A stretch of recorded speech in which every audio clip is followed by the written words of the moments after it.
search of this quest. What is thy desire? As they search, they are always asking questions. What's out there? What's waiting for me? Oh, Boop, boop, boop. oh, Dave's already here. All right. Hey, how's it going? Early boy, Dave. I'm already live and everything. So don't say anything untowards. I'll say things only that a hedge fund manager would approve of. I promise. Okay, good. I'm not gonna say anything about. I have no thoughts on that. No siree. Not You me. better not, or you'll have your whole Discord server will be turned into nothing more than vapor if you have Well, thoughts on the stock Dave, market. there was hate speech happening there. Hate speech against the stock market. Did anyone imagine, like a few years ago, that hate speech would expand to include stock trades that establishment figures would prefer you not make? I did, because I kept saying, like, hey, this deplatforming shit, we probably shouldn't do this so much. They're going to start deplatforming things using these as excuses. And, oh, look, it happened! Another thing Kit warned about, and he was crazy. Crazy Let's old save all of our, bonitis. Let's save all the really good Cassandra Yeah. stuff for 7 o'clock when everyone comes in, and I should get it all announced around by then. Okay, yeah, I'm doing my write-ups and stuff, too, so... I was at Sabrina's house meeting some new friends. She's the one who runs the Twitter and mods for our Shots with Comics. We're all getting together, and they're teaching me to play Warhammer. It was lovely. Nice. So Yeah, we should play some Warhammer one of these days. because because I finally have certain weekends of the month off now. Because I've worked up to that for years, to just have one weekend off per month. Good work for you. That's this weekend. Well, if you want to do anything fun, let me know, Well, and I can ruin that for you. Oh, good, thank you. Now I'm going to be working on Justine's ref sheet for False Start. I've got the new VHB page done and scanned. I still got to letter it, but that'll probably go up tomorrow at some point. Okay, choose file. Yeah, we're doing a snake pit. We're doing a snake pit. Okay. And I called this one the snake pit. Hodl on for your lives. Oh, that's wrong.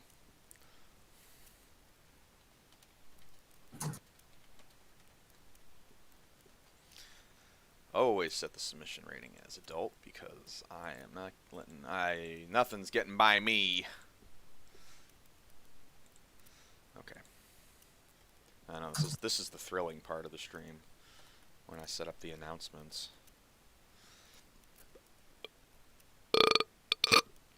Excuse me. Alright, got it up on FA. I'm calling this a Wall Street approved stream. Oh, okay. Good. That sounds about right. Yeah, you guys are listening to the part where it's the pre-stream. Usually I just have Toonami things going, but Dave's here, so it's annoying. It's rude to play music over your hosts and co-hosts. So Leaning over here typing, it's not rude. Hodl. Although you don't really need Toonami music with me here, though. I can sort of we've got to make it up to space. Yeah, everybody likes it. Everybody likes it. It always puts me in. It always puts me in the right outer place. Space. Honey, we're going to outer space. You're gonna love it.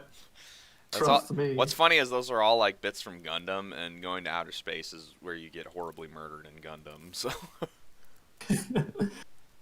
Well, in our version, we'll do a parody version of that, where you just have great romantic relationships as soon as you get into outer space. Oh, hey, that sounds pretty cool. I like the sound of that.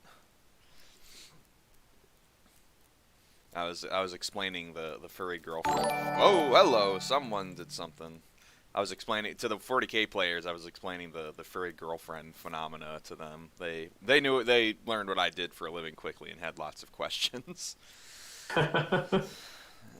That's fair. That's fair to have questions. Yeah, they see that people like it though. Cause it's like, yeah, these people are weird and crazy. Enjoy. All right, now I'll retweet your thing, and all right, I'm gonna go over to the stream and start reading it. Dave went turbo. And I'm kink. cross-posting this on Parler. Wait, no, I'm not. Parler isn't No. allowed to have servers anymore. This and I'm is cross-posting it on. Oh, I don't know if Gab's going to be up. Never mind that. So yeah, it's a fun dystopia we're in now. a few seconds ago, Noble Indigo has hosted you with. Oh, thank you, buddy. That's awesome. Hey, thanks. Hosts, likes. There's at the top is the tips jar. I will get all that info to start. I'll get a chat bot going at some point. I probably would have done that this week, but instead I went to a friend's house and drew their cats while everybody played Warhammer. And you know what? It was nice. It was just nice. Thank you for the new like, Joseph Turner. You guys are Johnny on the spot tonight. Good. Yeah, let's keep that energy going.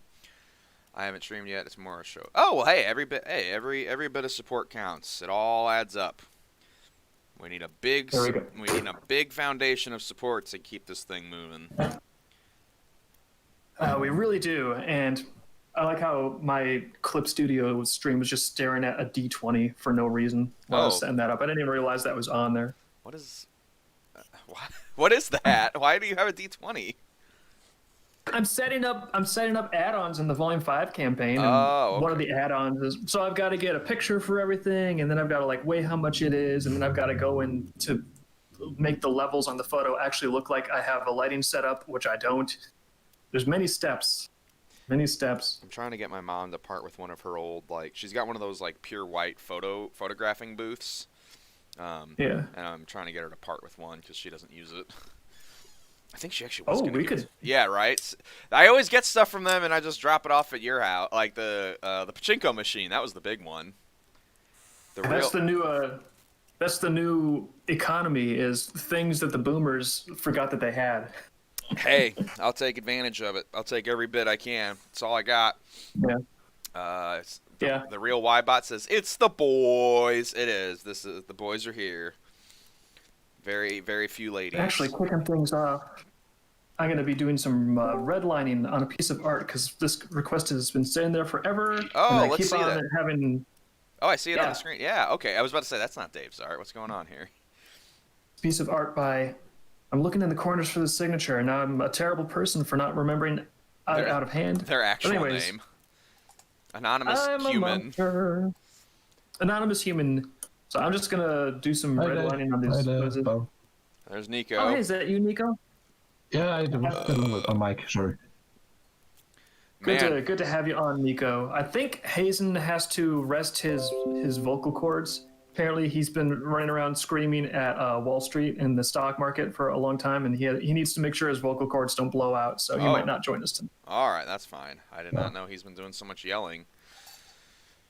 It's either that or voice acting. It's hard to know which one. Someone in the chat says never visit the U18 Chan Dreamkeepers chat. I've been to that one and the False Start one, and yeah, it's just people who want to murder us because the comics aren't pornographic enough. The False Start one, I think it actually died because they stopped updating it because they were so mad that it wasn't porn. I just hope that those people can find some other artists somewhere that are doing porn. I know that's really difficult to locate in today's community. It's a virtual desert. There's no one out there doing porn. Almost no one has even heard of it. They're like, furry porn, what's that? Well, it's just not profitable. I don't even know what that is. It's not popular. It's not profitable. Why would you do it? No one's dumping their money into it constantly. So I know we've let them down on that front. I just hope that they can find someone somewhere to fill that void. I know the VHB one is still active. I don't know if they're adding in the new pages, but I think they liked that. They liked that one a little better, though they were still mad at it. So, because I interrupted the first sex scene by having a character get shot in the face with an arrow. They got back to it. They fucked later. It just I had to make it funny first. Yeah, well, I think the advantage is you're probably doing stuff that's going to have a bit of a longer shelf life than the shelf life of some of the desires driving those criticisms. Yeah. No, there's this. The one time that it got really friendly was when I first got diagnosed with Lyme disease. Suddenly, the False Start thread became very supportive. And then when I started updating again, they were like, well, it's too slow. And I'm like, well, I get my life back together, all right? Kind of fell apart pretty bad. Updating now. Updating now. You can read all of it. Yeah. BonitasComics.com. All 178 pages of False Start Season 1. From the wham bang opening to the romance part, and then you see it all come together. How do all these threads come together? It's a beautiful thing. I'm looking forward to that. Actually, I've had some social media posts promoting that website up, so hopefully that helps get some more people in there discovering. I've been getting more. Wonders of a. Oh, I'll let you finish. I wanted to hear what I want to hear what the Yeah, wonders are. Just discovering the wonders of a comic that you can sometimes read with both hands. Yeah, crazy, right?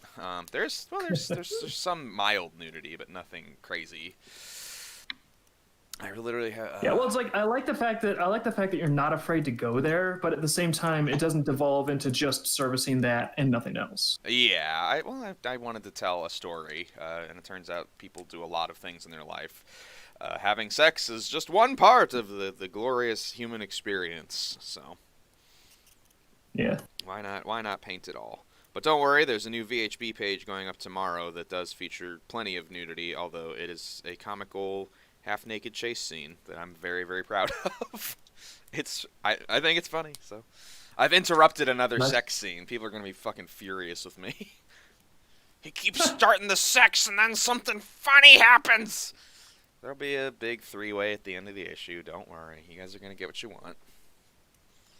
Although, me thinks that can also be seen as a good thing is if you get a little bit of reader rage where they're like, I wanted to see the rest of this right now. It's called suspense. It's like sometimes that's what a story wants to do is create in you a desire to see more and then maintain that desire across a span of time to keep you entertained and turning pages. Whoa, what is this writing? It's not a bug, that's a feature. Oh, this writing advice. Ugh, disgusting. Ugh.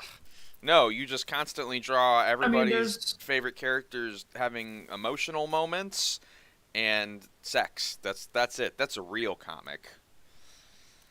Now, granted, there can be a limitation on how much you want to have the suspense. Like, I just remember there was a whole lot of in Game of Thrones, the TV series, I think I stopped around season 5, but by the time I got 5 seasons in, there was just a whole lot of like, the dragons are going to be really cool any day. Yeah. They will be so awesome when the dragons eventually happen. So it's like, and there you do have to mix up some payoffs, but as long as there's a good tempo of like setup and payoff and reward, it's like, you guys, you're adults. You can last more than 2 pages of not having immediately what you want right now, right when you want it. It's the art of reading is not the art of instant gratification. It's not a video game. The Count of Monte Cristo had to wait a long time and a lot of pages to get his revenge, but it makes it worth it.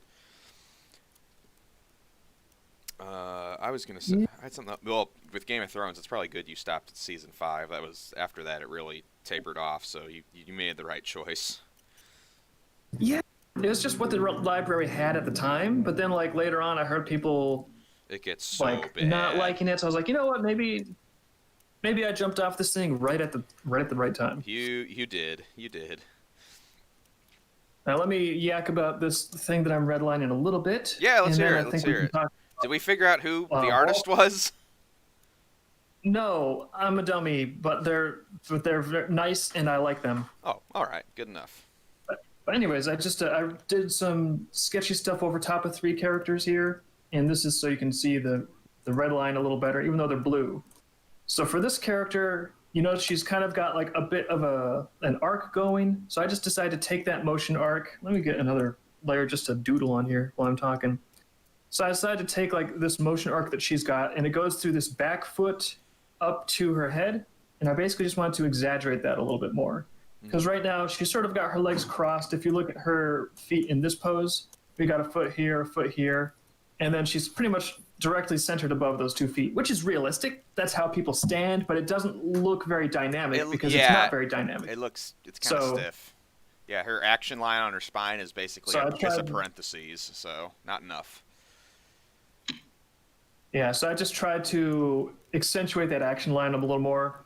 With this guy, he's got a cool pose going with that gun. So I also exaggerated it a little bit, just a little exaggeration. I gave him more of a crouch. I got kind of more energy in that back leg, like it's like a bow, like ready to snap and shoot an arrow out or something. Oh, baby, you're speaking my language. Yeah. Hold on. Give it a second. You are seeing this and you're not already on Twitch TV. Click here to get the best Twitch Oh, experience. Twitch. Yeah, sorry. Let's wait till that Thanks. clears up and then Thank you, Twitch. Yeah, while you're doing an art critique. Yeah, let me. If anybody Let me knows know how to when- get rid of this fucking thing, please tell us in the comments. It has plagued Dave's stream in particular for over a month now, I think. Keep on flashing this like asinine thing that no one cares about. It's like, please, like whatever. If anyone knows like a life hack for this, I don't care. I'll go outside. I'll eat the grass. I'll talk about how it relaxes me. Like it's fine. Just let me have a stream that works. I know. What are you talking about? I can see Dave's stream just fine. It went away. Okay, maybe. No, it goes away sometimes. The purple Twitch. You've never seen that happen? I'm sure people Also, in the sometimes chat. No. I think No. sometimes they do it to people in different regions that are watching, so you that's- can't even really. That's probably what it is it's a region thing. But yeah, That's what I want in a streaming service, though. I want random Confusion. disruptions that are unpredictable, and yeah. So, anyways, I got this guy. I exaggerated his the energy in his legs a little bit, so he's got a nice strong foundation. You can see in the original. He's just kind of standing up there, which is probably, again, a little more realistic, and especially these special forces guys. You want to get lower down. There's less chance of a bullet hitting you. And yeah, then I got him on top of that gun a little bit more, which I know that's not the most realistic. You kind of want to have the sights come up to you. You don't want to be like crunched over them. But I mean, it's a drawing. It's just supposed to look cool. So I crunched them over the sights. What are you going to do? Zoom in. Yeah, well, that's part of drawing, is especially with like military stuff. Is it's like, okay, how action-packed, dynamic do you want it versus realistic, and that's just kind of a compromise that everybody's gonna have a bit of a different ratio on. So Yeah. And really the last annoying one I people wanted are really annoying people are gonna tell you that you have the wrong ratio and that it needs to be more realistic and more boringer. It's, you always get the people that want to make it more realistic. It's like they're going to be like, well, that's not how you hold it, because it's not, the trigger, you always have the finger pointing. It's like you're not making me think you're more of a badass. Like, I already believe like most people could probably kill me because whatever, it's not really a thing that I spend a lot of time on. But this is a cartoon. This is not a contest to see who's the real Navy SEAL, because These guys, they're always on, though. They're always on in badass mode. I don't know what it is. I don't know. They're fucking weird. although I do think that's probably what Navy SEALs do in order to test one another. They sit down together like, all right, man, we're going to read some comics, and we're going to see which one of us can find out the things that are wrong the fastest. Yeah, they go on Fur Affinity and look for military furry art and critique it together. Whoever's the slowest at finding flaws actually gets shot in the head. is Yeah. how that works. I guess that's why they're so But he was intense final- about. That's why they're so intense about it. They don't want to die. Yeah. Yeah, it's their system of hazing. They can't let up for even an instant if they're slow picking up on those non-realistic, photorealistic like issues in the artwork. Their peers will just eat them alive. So No, last pose. Okay. Sorry to interrupt and stuff, but No, that's the whole point. That's like back and forth podcast action. So this last one, I just wanted to do this guy because this looks like, what do you do with the pose like this? He's standing there. He's just got the gun on his shoulders. It's not a very dynamic pose. How do you make just standing there dynamic? And the answer is you got to find that action line and just exaggerate it a little more. You can see this one looks a little more like solid, a little more, what is it? Why does it look a little bit better? Just the scribbly structure. And part of it is there's an action line that's actually got a curve to it. If you look at the original, there's not really much of an action line. It's just kind of like, it's just vertical. There's not really anything going on. This one, it's subtle, but there's still an action line there. And even like the direction of the legs kind of flows with the action line. So we have a leg planted here, a leg planted here. And he's even a little tiny bit forward of the center of gravity on his feet. So you can see that there's kind of like pressure on his toes because he's leaned forward just a little bit. And then you kind of have a little bit of a fluid curvature to like the arms. Except for this arm, it's like all angles holding that gun up there. So this is like straight. And then the other arm sort of contrasts with that by having a bit of an S curve. With like the shoulders up here, goes down, and then the forearm is really exaggerated. So by having one of the arms be kind of like nice and loose and like it's not really stiff, it's not like, the joint is not locked out. And then you have a little bit of a curve in there, and then you have straights with that line. So it's just little things like that, like contrasting straight lines with curves in an overall action line. Those things can take a very difficult pose to make dynamic just standing there, and they can kind of make it subtly a little more solid, a little more like lifelike and fun. And so that is my really short redlining thing that I want to do for this fellow's poses, and I hope that it is handy for him. Hope he sees it. Can we Ta-da. see? Yeah, can we? Yeah, that already looks better. I wanted to see all three of them together. Oh yeah, Good deal. That looked cool. And yeah, I was hoping one of the guys who's in one of my chats, Wilson Green, has been doing a lot of drawing, and I hope he paid attention to that, because that's a lot of the questions he's asked. You just answered very well. So. oh, Yep. I would like to pretend that this was thought out and like, oh, I'll have a cool presentation, but it's just I don't know, I got Prelude to do next, so I'm going to jump over to that really quick. I should probably save this in case anyone like asks for it or something. Sure. I'll do that. Save a copy. I'm just painting Justine's clothes model sheet, one of the many outfits she wears, but this is one in particular I like. If you know what it's based on, you know some semi-obscure stuff. Oh, I'm looking over that really quick, and that is, I like the colors on it. What is it based on? Said the guy who doesn't know anything. It is, I based it on, I just like the outfit, I always have. It is based on Muriel Bouquet's outfit from the late 90s, early 2000s anime Noir, which is a really cool show that had some... I'm a big fan of nice understated designs, not just not just because I like them aesthetically, but also when you have to hand paint everything, you don't want really complicated, difficult designs. That is true. Like lots of colors and widgets and bracelets and whatnot. It's like, nah, you're gonna want to keep it simple. So I try to look at. I liked Muriel Bouquet's design, and in Noir in general, the characters are fairly simple, but they all look great. I've got a few other outfits she'll be wearing, but they're all little references to little outfits I've seen in shows that I like. Chat is all talking about stuff in London. Apparently and it's a mix between people who live in London, all figuring out where they live, and they're like, oh, we all live nearby, and people complaining about U18chan. Guys, those anonymous sites, just don't go on them. They're full of weirdos who are unpleasant. So just don't. Just do something else. Like, those are just unpleasant people, and you don't have to deal with them.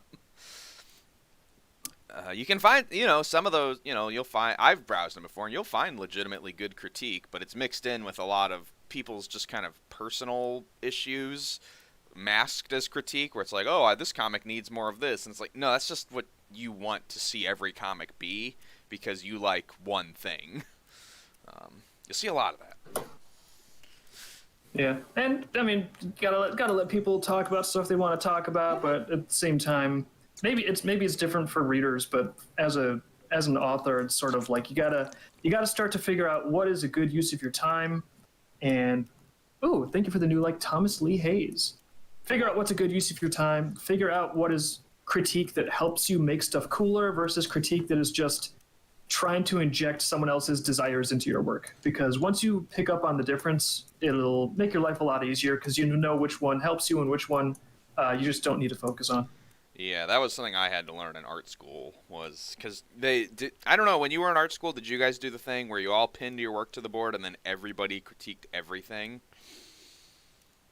Yeah, I don't really remember it too well. I think everyone would just sort of try to raise their hand and find something to say, because it's like you're in class, you're supposed to say something about it, and that was about it, though. And it was difficult because we only really did that, especially freshman year, and it was all these classes where it's like, here's your color theory class. What you're going to do is paint some triangles in red and some squares in green. You did palette work? Oh, that stuff's so lame.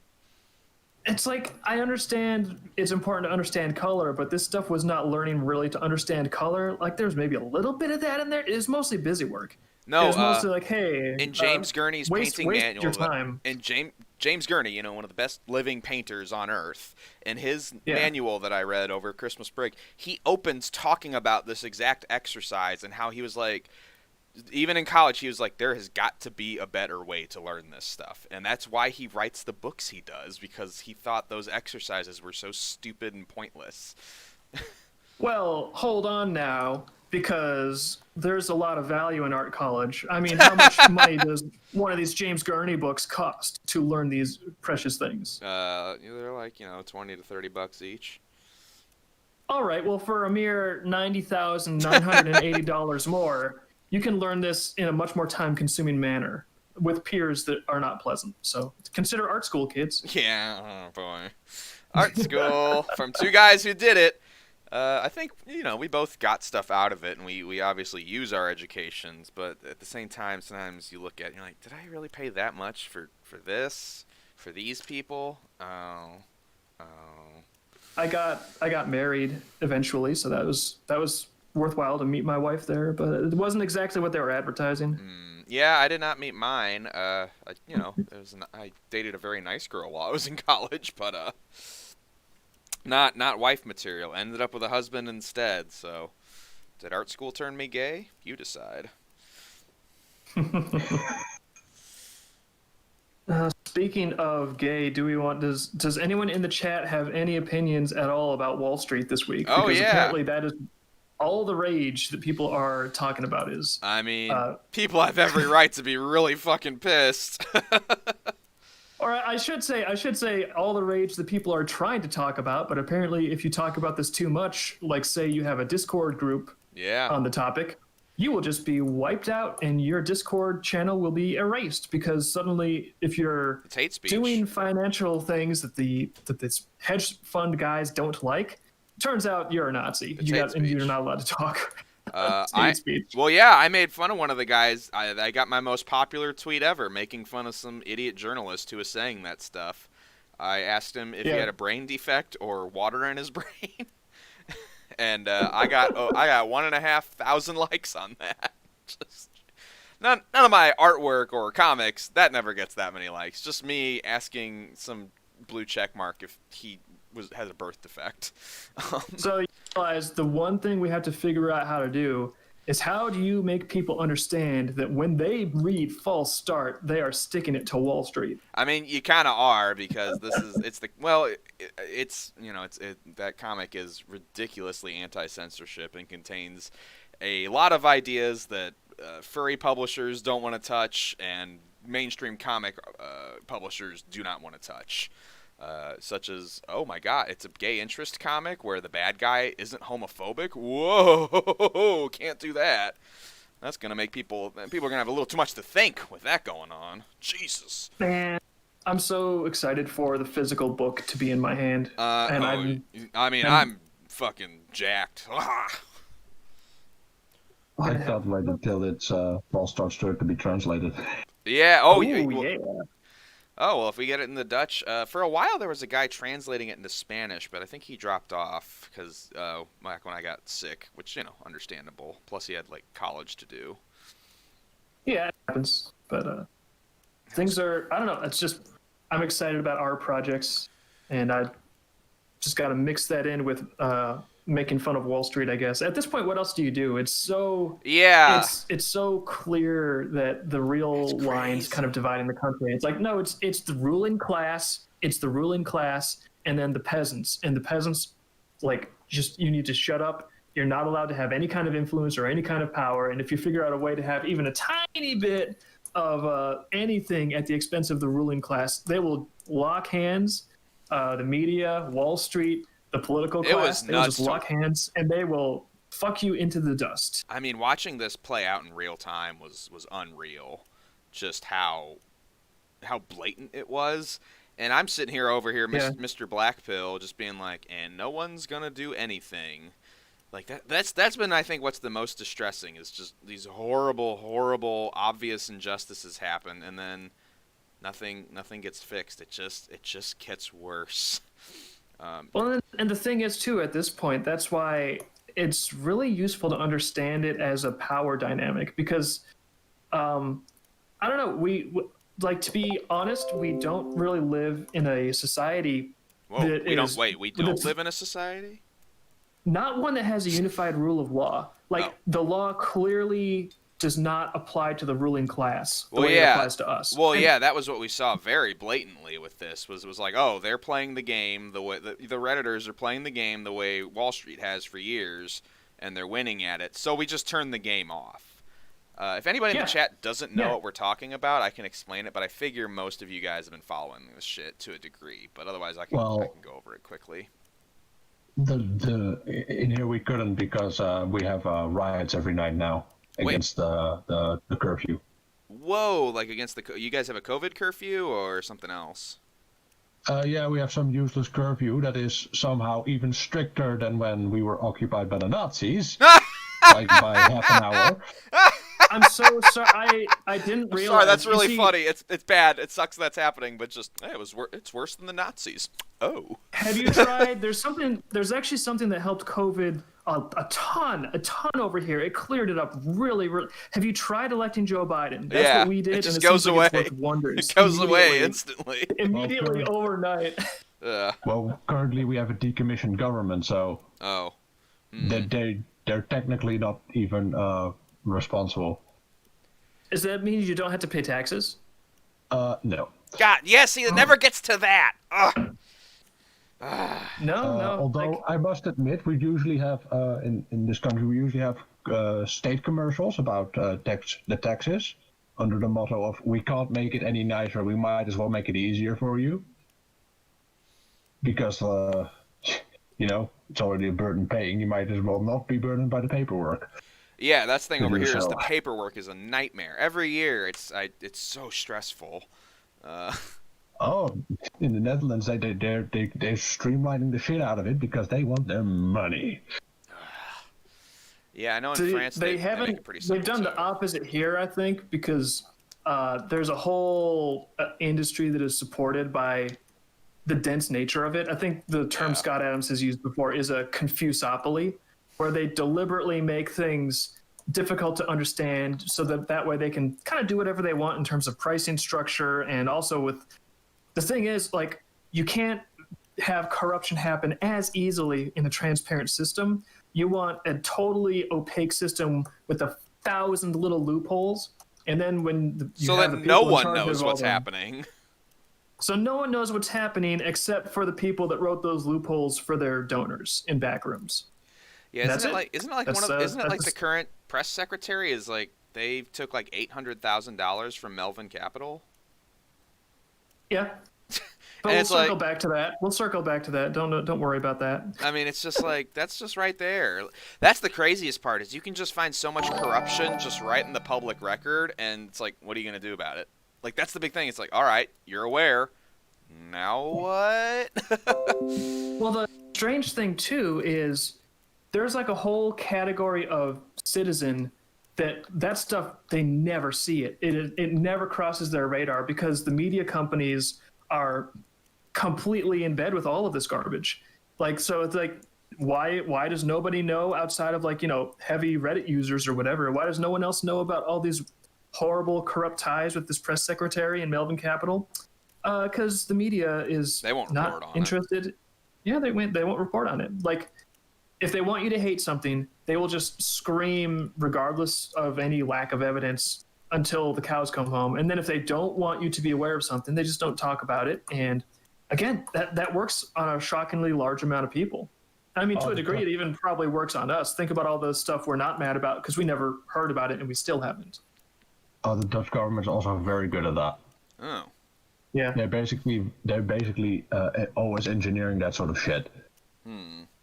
In regards to TB, we don't have the death penalty around here. We have something that's kind of a fate worse than death. That's called TBS. Basically, you're criminally insane, so you have to go to a government asylum where you have, and you cannot get out unless the doctors say you are cooperative enough. Okay, yeah, so it's literally one flew over the cuckoo's nest. Yeah, no, that can happen over here too. I've been through that ringer. The mental health system mixed with the legal system, it's a fucking nightmare. It's like you want to get help, but it's like they could fuck you up just as bad. Like have you heard the horror stories about people who said they like were gonna commit suicide and then like the government fucks up their whole life? Yeah, some of those. And I mean, some I of probably the heard different things ones, that but can happen too when you merge like the criminal justice and the mental health system, which is difficult because there's genuine overlap Yeah. in the causation of those things. Like there's genuinely a lot of people that will like break the law because they're losing it. That's a thing that happens. Yeah. No kidding. But sometimes you have people where it's like, oh, I have a legitimate mental health problem. There is a neurochemical imbalance. It requires medication and doctors and someone who understands how this works. And it's like, all right, well, we're going to put you in a facility with a bunch of people who want to get off on their rape charges. Yeah. So yeah, Is that going to help you? Dave's heard my stories where it's like they put me in with heroin addicts, and I'm like, I'm just sad sometimes. I haven't had a heroin abortion like the lady next to me. It's like, oh my god. What I wanted to say, how the Dutch government kind of keeps it as an option. It's basically once in a while they just release some actually completely criminally insane motherfucker. They barely follow him around and wait until he basically commits crimes again, so the people start crying out of don't let those bastards go, and that's how they keep it popular. Maybe a bet system to them. They're like, all right, which one of these should we let out? And then who's in for January? First murder. Who's in for January? Do I have January? February? We got someone in February? It's like a big betting pool to them, maybe. Thanks. Basically that's. Thank you, Per Silencia and Dr. Captain, for following. That's awesome. Thanks. And if anyone wants to get your comments read, be sure to put them in the Bonitis Uno, like twitch.tv/Bonitis Uno chat. That's the one that gets read because I've got I am reading your comments, guys. I just can't necessarily read them out loud just because we're moving quick, but I try to. You guys have good feedback. And I like hearing from you. If you wanna force him to read it out loud, use the Streamlabs the tip super jar, chat then option. I have to, yeah. Tip jar. Yeah, then he's like, oh, the stream is moving so fast, guys. Sorry. You can shut that right the fuck down. And there's the thing for that. So. But yeah. Yeah, that's it's nice to know that socially acceptable. Yeah, it's nice to know that we don't have the only dystopia. There's like flavors. There's flavors of dystopia based on the country. Yeah, it's fun. Kind of fun, Well, that's the weird part. Is like this stuff is all super fucked up, and I'm just watching it happen. At the same time, my life's going okay. Like I wish the country was better, but I'm painting cool stuff. I hang out with cool people, so it's not all bad. So yeah, I actually have to confess. I'm not sure if this qualifies as a crime currently, so it's a bit risky. But I did buy some GameStop stock. Oh my god, you did. Are you gonna hodl that? Probably, yeah. Good. I mean, it's just too funny not to do it. It's like, which of these things that I can do would be funnier than the other? It's like, no, buying some of the stock is funnier. We found out last night that a friend of ours, he bought GameStop stock. It's kind of hard to say 3 times fast. He bought GameStop stock, like 4 shares of it, like 5 or 6 years ago, just on a whim, and he just got back to it, and he's like, "Holy shit, that." He's holding for now, but he says he's already like he was telling us, he's like, if I sold it now, I'd make $2,400. I'm like, holy shit, that's awesome. Very nice. And he bought it at like $4 a share 5 years ago randomly. Like, damn. I don't know anything about it, but I've seen there's just so many memes flying around on social media. There's so many people trying to talk about it and not being able to talk about it, which, man, that is becoming more and more of a familiar thing. As soon as there's something that like a mass of people want to talk about, but it's not good for the ruling class. Good luck trying to talk about it. Like your entire social network is going to get like taken with no servers. Well, at least when you get taken down, you don't get criminal charges. When we try to talk about the riot, we basically get incitement charges. If you just talk about it. Well, if you don't say go government, kick their ass, then yes. Oh, that's so gay. Hell, it's so bad. And basically, what's also happening is, of course, when people are out on the street, other people use that as a shield to go looting. Oh yeah, well that happens here too. Don't worry. Yeah, and of course they don't say that those are not part of the protest, but in order to demonize the protest, because well, can't be anti-government now, can you? But no, the looting is gotten so bad that football hooligans are teaming up with the police. Oh my god! Man. Yeah, because I guess it's a case of we're the only ones allowed to crash this place, but yeah, it's silly, and they get pardons to break the lockdown. Store owners trying to defend their stores, no, you get fined. You go to jail if you don't go home now. But rioters joining forces with the police, oh yeah. Well, that was what was happening over the summer, all summer here. And now they nominated the rioters for the Nobel Peace Prize. Did you see that? And I mean, we don't own physical storefronts. We just do it online. But can you imagine if you were someone where your business was based on having a store that got destroyed? I'd lose my phone. Well, like I just imagine it's like, well, what if someone destroyed my studio with all my supplies in it and everything? I'd just be like, oh, I'm finished. Like, oh, I lost. And everybody's saying it's a good thing online. Okay, well, Nobel Peace Prize. Oh, awesome. Yeah, the people that destroyed your capacity to meaningfully contribute to society and just for what? Like effectively for nothing. Just so they could throw a tantrum that accomplishes nothing. Yeah. And it's like, and they get a Nobel Peace Prize. It's so except get racist policies enacted. Yeah, because, well, that's of course. You'll get a new voice actor on Family Guy. That's cool. Good change. That's pretty good. That's pretty good. Oh, there man. we go. That's awesome. the change we want to see in the world. You have been very nice, useful idiot. Enjoy your bone, hound. Yeah. I know we're talking about all this like horrible government censorship and stuff, but honestly, that's one of the things that's a little bit encouraging about this GameStop situation. Is this seems like I know that these companies and the hedge funds and the media, they're doing everything they can to shut it down, but it's been really effective. It is hitting them right where it hurts, which is in their wallet, and it's doing so using totally legal means, or at least the same legal means that they've been doing to us for like 2 decades. I mean, yeah, but if you look at how so it's kind of glorious to see. Yeah. Who got the Peace Prize? Can you give that to a broad category? Yeah, the Black Lives Matter movement was nominated for the Nobel Peace Prize, which I think is weird. Like, Trump was actually a decent pick because he ended a lot of wars and he pulled back a lot of troops. So I can get why he would get it. The Peace Prize. I can. That'll never Trump's happen. Not gonna get, that would never happen. It's not peace if it's not the right kind of peace. Yeah. Oh, hey, Colin, what's up, buddy? Say, why would Trump get a Nobel Peace Prize? Because for one thing, he didn't start any new wars. Yeah. And I feel like that's disqualifying. You've got to start some wars as an American president. You've got to get us into new conflicts overseas. You've got to invade some countries and then call it something else. Mm-hmm. Endless what did war. Trump do? Endless war. I wanna live in Metal Gear Solid 4. Another Kojima project that came true. Metal Gear Solid 4. There we go.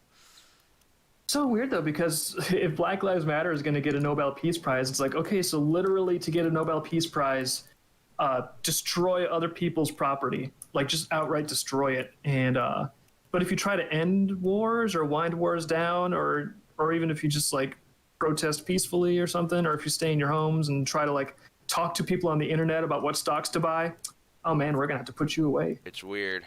Weird. It will be just like the one year that Hitler won. Now, Say what?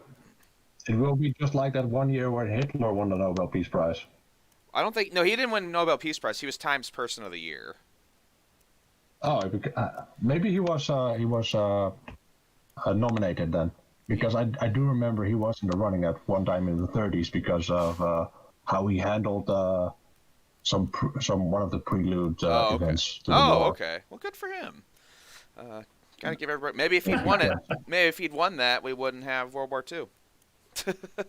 Nah, it would just. I imagine Chamberlain elected him in order to. Kissinger got the Nobel Peace Prize. That's hilarious. The barbecue. we do live in MGS4. We didn't get in any new ones, but we're still at war with 6 to. We are. Yeah, we are. We have boots on the ground in 7 countries currently. Can anybody name all of them?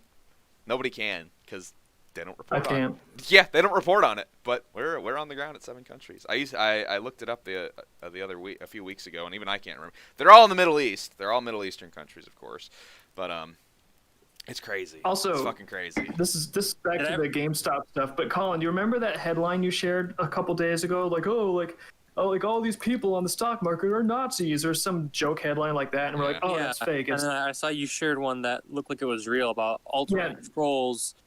No, they literally went full white supremacist. I think it was Newsweek was like, oh, now white supremacists are using the stock market to hurt these poor hedge fund managers. Oh, Yeah. It's just like, Did you guys see that picture I sent you of the KKK person with a suitcase going to work? well, that was Borat. yeah. That was. It's so bizarre though.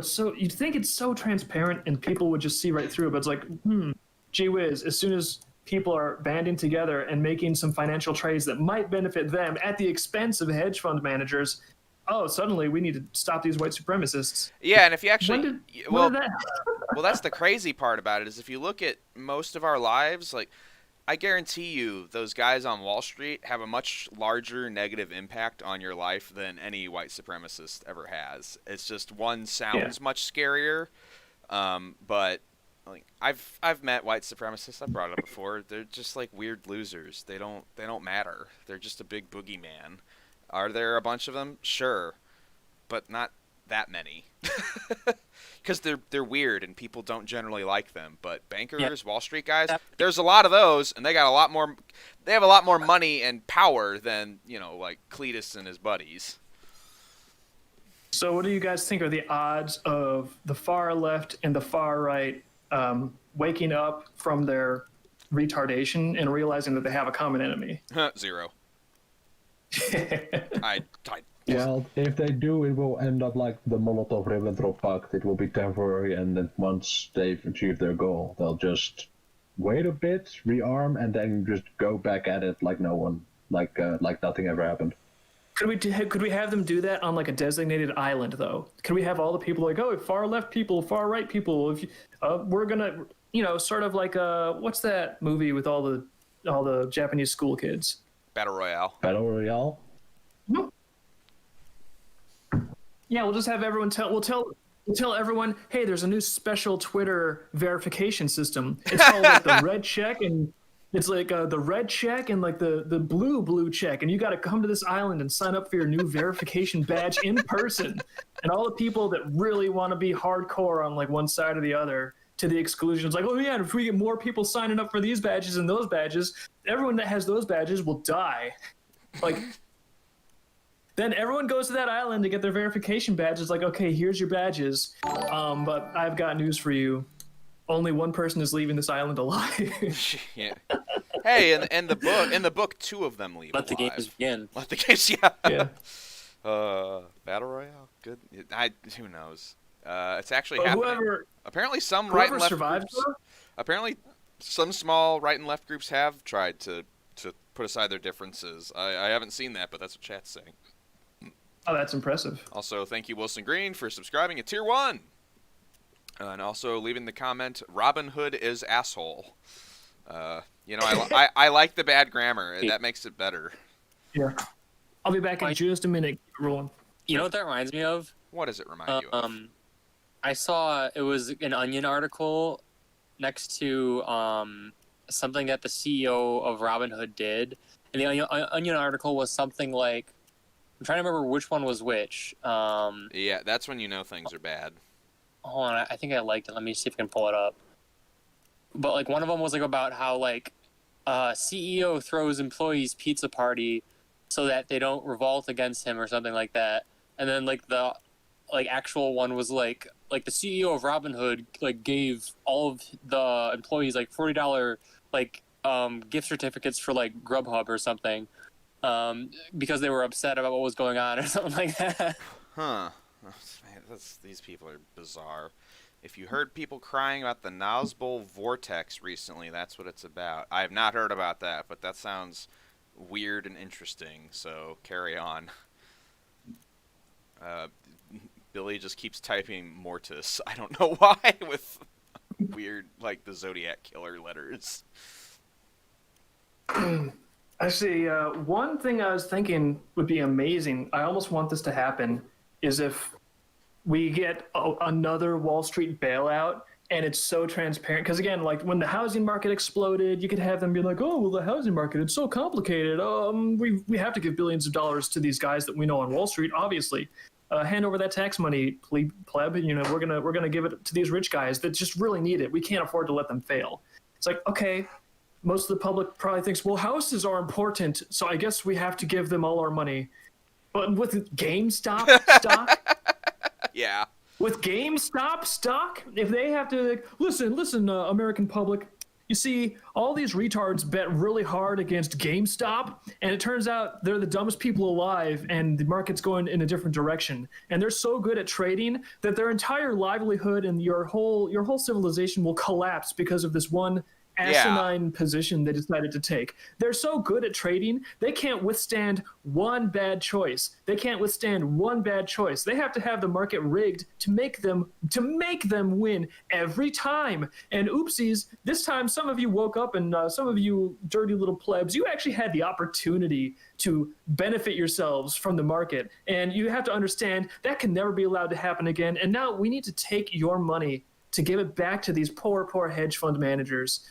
Yes, that's right. Your money, your future earnings. Can we call it a bailout? And it's, we tax you to get that money. And so just don't think about it. Just, when your grandkids are living in a hole in the ground and they're giving you dirty looks, just think of us and think about how it was really worth it to bail out these morons who bet against GameStop. I was going to say, like, Dave, I was going to ask, did this make you angry?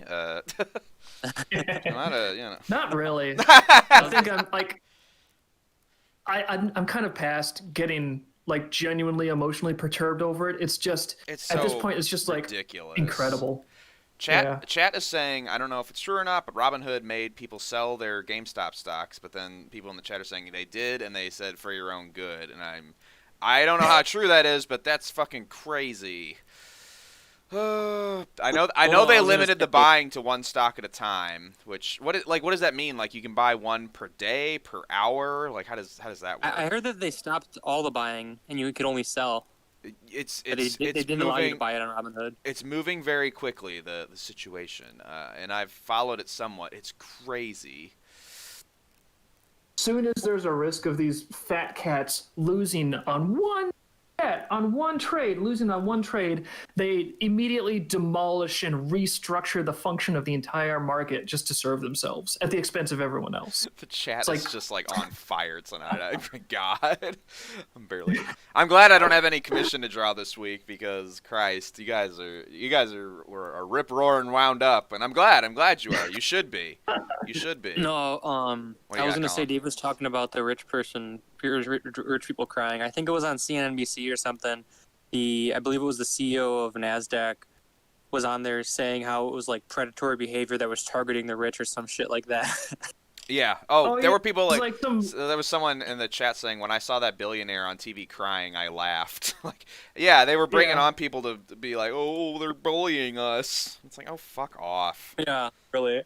They literally had some billionaire on there being like, oh, we're just trying to make a living. It's like, dude, I was gonna say I want to see like a Ryan Long comedy video or something of like them doing that. And, like, it's probably in the works. How could you do tears or something? Like, how could you make a comedy of this though? You can't push the dial any further.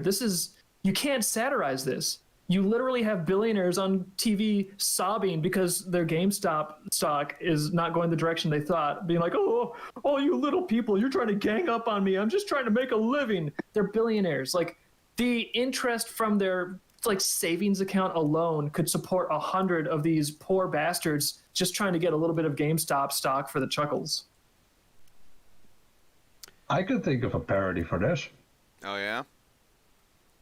Yeah, just show that footage while having the surviving Monty Python crew look at that, and basically have them go, my God, something we call parody. I don't know. I feel there's your parody. Oh, okay. I bet Weird Al could find a way to do it. This could be like his follow-up to Don't Download That Song, because thematically similar material. Maybe he's working on something. Don't trade that stock. Don't trade that stock. Trade that stock. Yeah. It snowed this morning. Billionaires crying is peak 2021, and we're already in about January. Yeah, no kidding. 2021 has been a nonstop laugh fest, and it's horrifying. Yeah, this year is Jesus. This first month has been something. Holy cow. Yeah, but I kind of that's why I sort of want a bailout now. I sort of want it because people would lose their shit, and it's like, you know what, if we're gonna get there, let's get there. You going full accelerationist on us, Dave? I mean, what other option is there? There's slow downerist, where we get there, but slowlier. Yeah, I think I don't know. It just seems like there's no way anyone in power is going to actually do anything. Even all the people in Congress now, like, oh, shame on you, Robin Hood, tisk, tisk, tisk. It's like they say this shit on Twitter that they know will give them a better shot at being reelected, but they don't do anything. There's not going to be any legislative action. It's that term I always use, meaningful action. Yeah.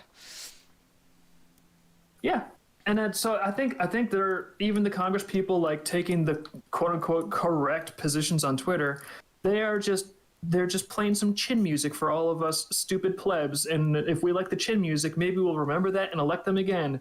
But look at the law, look at the structure of the law, look if there's any changes, look at what's happening to the markets. I mean, some of these drastic market transformations, they should be immediately and currently illegal. Where is the Department of Justice? Where is the Securities and Exchange Commission? Where is any of the social institutions where it's their job to moderate this stuff? They're all checked out. Chat was posting it earlier. Our current Treasury Department lady, Janet Yellen, she took $800,000 from Melvin Capital to give a little 45-minute talk. Like, but Bone, did she say that this is bad now? Did she say that, hey, this is not a good thing that's happening? Did she say the right thing to us to make the dum-dums not feel even better? not even to us. She was talking up the bankers. Like, no, they're the good. They're precious. You know. She was seriously talking up the wow. Yeah, she's a piece of shit. She couldn't even play. Well, I'm just glad that Biden's in charge, so COVID is over. That's a relief, because it seems like his appointments are really doing grade A work for the American people right now. Wasn't he mandating double masks or something? Oh yeah, no, you wear 7 masks.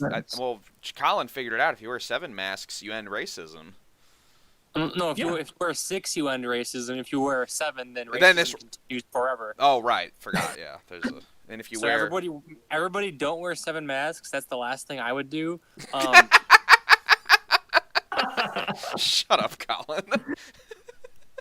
No, it's funny. It's great. Hey, I'm a strident anti-racist. You all know. Oh, I know. I campaign for it on the daily.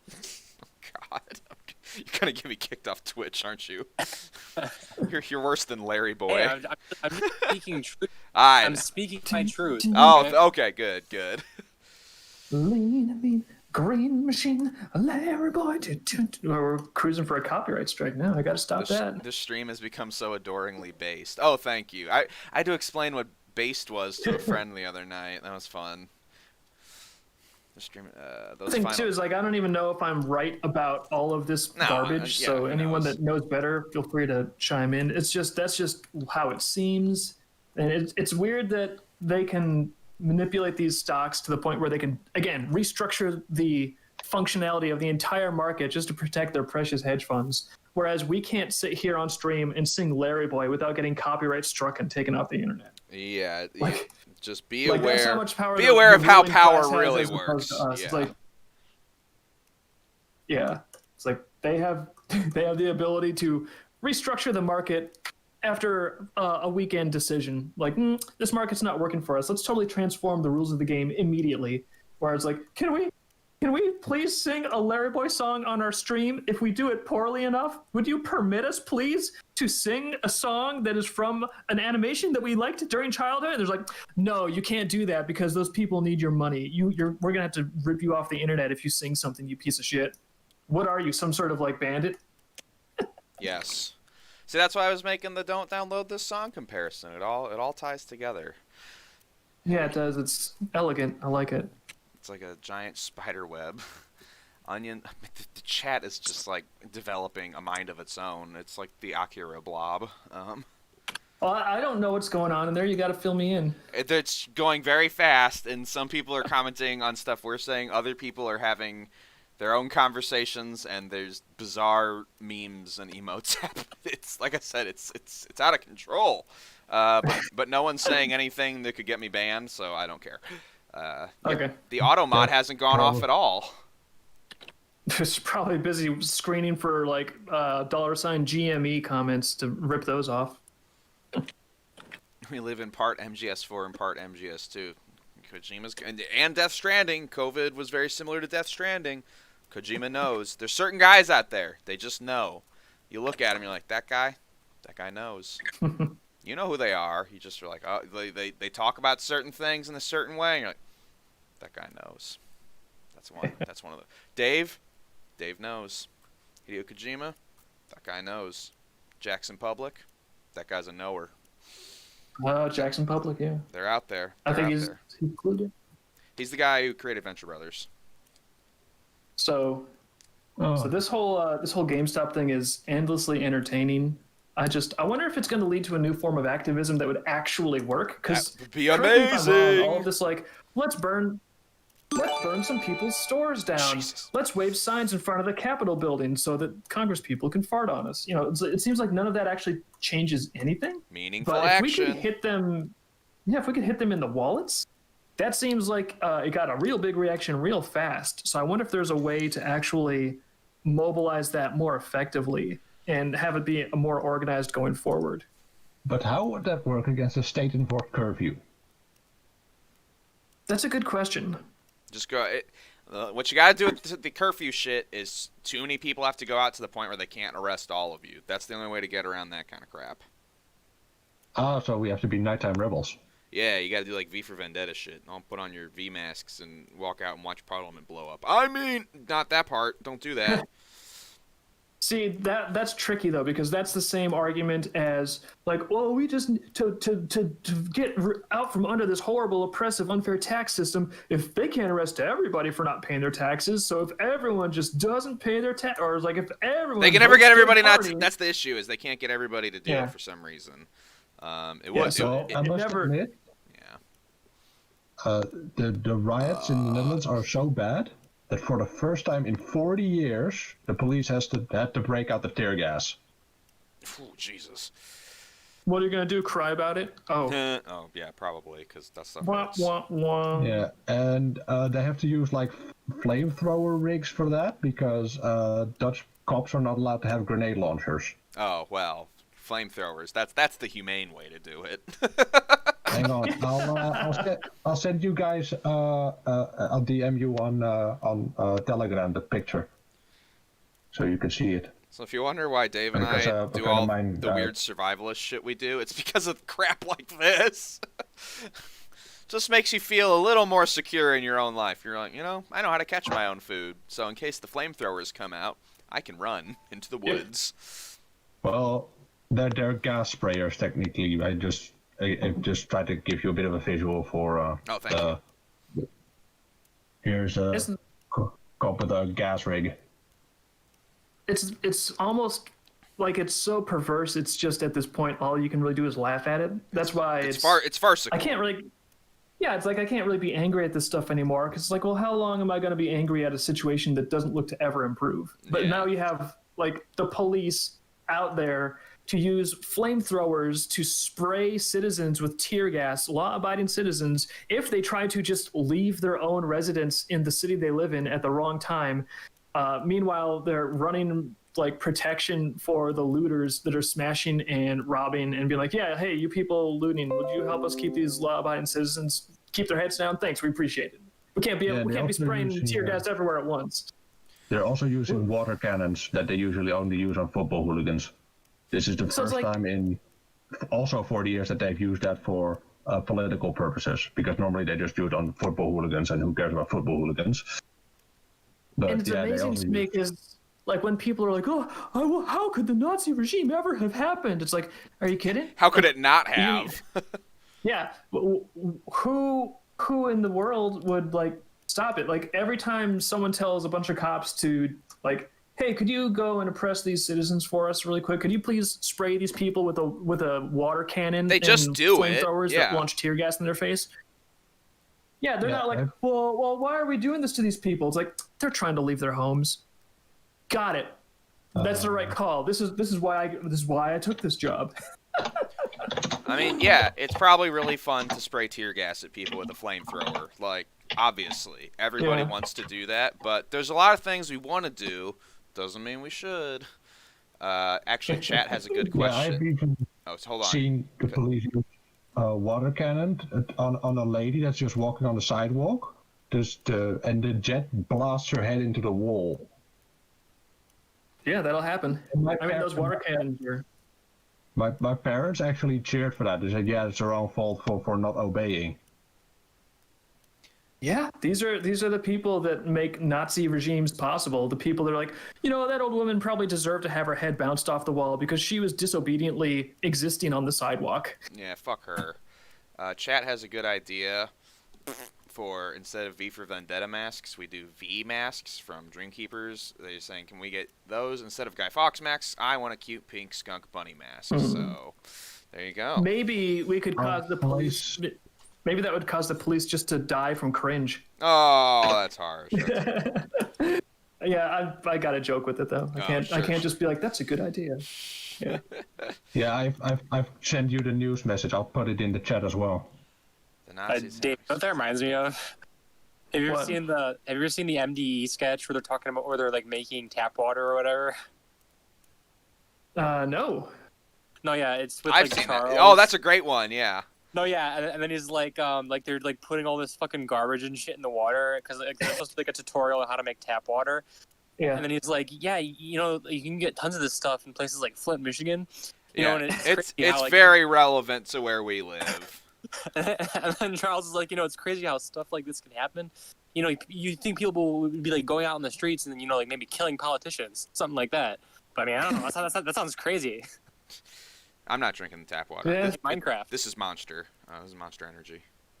Oh no, yeah, he actually was drinking it. It's like Monster, and everyone else was drinking this shit. It's drinking the weird toothpaste water they make. Like toothpaste and fucking like cigarette ash and shit. It's disgusting. That's one of their better skits though. I've showed it to a few people. I got to see that one. There was the one like the image I showed you was from I sent you guys on Telegram of like Sam as like dressed up as like the banking CEO. It was like, hey, I'm Ken Lewis, CEO of Bank of America. I love that one, yeah. And we're doing some really fucked up shit to the country. No, we used to reference that one on the. You can't do anything about it. No, we had a whole few months where we referenced that one constantly on the stream. Actually, I have a serious question here regarding some of these Sam Hyde skits and stuff. Yes, I'm a boomer. There, we can just skip past that. Does he sell DVDs, like hard media of these things? I don't know. I don't Because I would. World Peace ever came out as a hard. The only honestly, hard stuff I know he does is books, which he's done like 2. And they're very maybe I'm limited the only one in the world, but I would kind of like to own a hard copy of these because otherwise, you know how it is. Digital stuff will just disappear if you don't like it. I know some people that can send you legal digital copies of all of World Peace if you would like it. So. Yeah, but I also am a boomer, and I want to just put a DVD into my Blu-ray player, and then I can press the play button, and I don't have to worry about like what folder did I save it in and shit like that. I know. Yeah, I have a piece. I'm downloading on my computer. Here, burn it to a DVD for Dave, so he's not confused. Yeah, that'll be his birthday gift. Aw, no joke, that would be a great birthday gift. That would make me happy. Like, no, I have Sam Hyde on DVD. I don't even need a Blu-ray, just DVD, VHS. Sam Hyde on Betamax. There you please. go. On vinyl. Sam Hyde on vinyl. I bet he'd sound great on vinyl. Oh, yeah, he's got a great singing voice. I kind of envy that you can already make fun of. I'm still in the angry phase, so. Well, yeah, it sucks, I know. Don't worry, me and Dave get plenty angry at things, but at this point we've just realized that we got really, really upset at a bunch of stuff, and then that never really did anything. So Yeah. Hey, Catbeard Samuels, new like, thank you. always appreciate those. Oh, and then Yeah. as soon as Plus you got the it's- like onto the purple screen for you. Plus, it's like, it's not fun to sit around and be mad all the time if it's not going to do anything. So that's why I'm sort of beyond being angry about this stuff. Because it's like, well, what do I get by being less happy as it is happening? We I don't really we get vent. anything out We're of not it. inhuman. We vent. Like, Yeah. But I'm just, I'd love it if there was like a new form of effective activism. Because, even the cops enforcing the lockdown in Nico's hometown, like they're getting paid somehow. There's like some tax system or some pension fund.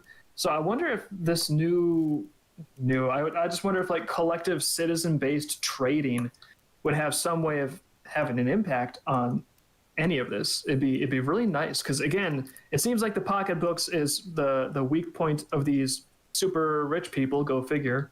Like they just lose their shit if you bet against them, and they have the possibility of losing money in this game that they rigged for themselves. well, and that's the other thing is you just look at how much money some of these guys have, and like even losing large amounts of it's like that's still more money than most large groups of people will ever have in their entire life. And it's like, what the hell is wrong with you? Like, why do you need so much?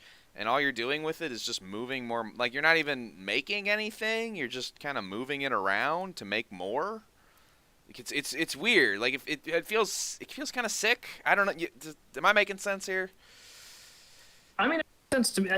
It's like it's what they have to do, I guess. But yeah, like with the amount of wealth that they have, again, they could sit on their ass, and the interest payments alone would easily sustain a lifestyle where they could actually perhaps sit and contemplate ways to improve the condition of the human race for everybody, or generate some capability to make a valuable contribution to the world, that makes it better, instead of just like constantly brainstorming different parts of society that they can like squeeze dry in order to enrich themselves just a tiny bit more, rigging the system so that no one else has a chance to prevent it.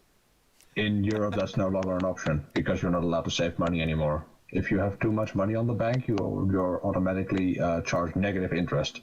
Oh god. What, seriously? Yes, that's a scheme of the Central Bank of Europe because everyone has to trade stocks. Oh wow, that's brilliant. It's like too much money. Looks like all that money that you saved for yourself. Oh, now that's our money. See, if you make money, it turns into our money. Yeah, that's a very. That's fucking. It gets foolish, siphoned man. off as interest, as negative interest, or you have to invest, or they really nudge you to invest in EU stock. Wait, the European Union? Like, what do they create? They're not are they a business? What? I mean, probably. Well, no, but they need to fund that army somehow to It's just finally that's crack skulls like Nazi Germany. That's true. That's just I didn't know that the EU you could buy stock in that. Like that seems like a conflict of interests, if there ever were. Oh, the EU has been a conflict of interest since day fucking one. Yeah, that's true. I mean, it was founded by the likes of Kalahari, Rockefeller fanboys, Oh boy. ex-SS members, communist infiltrators. It was basically a bunch of conspiracy bastards that were trying to outdo and convert one another and corrupt and use each other. And it's a mess. Well, as long as they're doing good things with the army, though, like just get them to do a pinky swear, be like, "Hey, EU, yes, you're not going to use this army to water cannon blast old ladies into concrete walls, are you?" No. Are you sure? Okay. Are you going to use flamethrowers to tear gas people when they try to leave their homes? Definitely not. Promise. We promise so hard. This will only be a happy sunshine army that would never oppress those you peoples that are not allowed to oppose it. I feel like that's like a deleted scene from Jojo Rabbit. Yeah, that sounds. Guys, it wasn't an old lady that got water cannoned. It was a foreign tourist Oh. that didn't know what was going on. Oh, she no. wanted to leave with her boyfriend to ask what was going on. She got water cannon against the wall. Come visit Deutschland. Fuck you. Welkom in Nederland. Sterf alstublieft. Stay at our 5-star hotel while we fucking water cannon your brain through the wall. Enjoy such local activities as being water cannon. Yeah, I- and the you know, media it's- just I actu- demonized her as a Pegida member. I actually, Pegida is a local sort of neo-Nazi type of clan thingy-majiggy. But yeah, she basically just got slandered as one of those. Wow. Well, clearly she was a sympathizer. Why else would she go to Deutschland, right? The Netherlands. whatever. Although, I don't know anything. well, be Nazi Germany occupied once more. You know, it happens. I was gonna say, speaking of getting water cannon for fun on vacation, I sometimes make this mistake where a crazy person says something and then I look at their profile and it was just some weird political activist that was acting up. But they were talking about they were talking about the upcoming protest season. It's like it's a seasonal event. Like it's like a hobby for them. It's not. I don't know. It was weird language to use. Like, oh, protest season. It's like, so like you just protest every year, like, cause what? Like, I thought you protested when something really affected you, not just for the sake of it. It was bizarre. It's just a new contact sport. I mean, it literally has corporate sponsors at this point. That's true. That's true. As long as you're not Yeah. protesting those corporate sponsors, obviously, then you don't want to make the sponsors mad. You want to have a nice protest season where the sponsors pay out. All right, whatever this link Yeah, is. the hooligans have actually gotten decenter recently. I mean, since the lockdown, they've been setting up appointments in the middle of the forest so nobody gets hurt, but other hooligans who want to be fighting. Consider it, actually.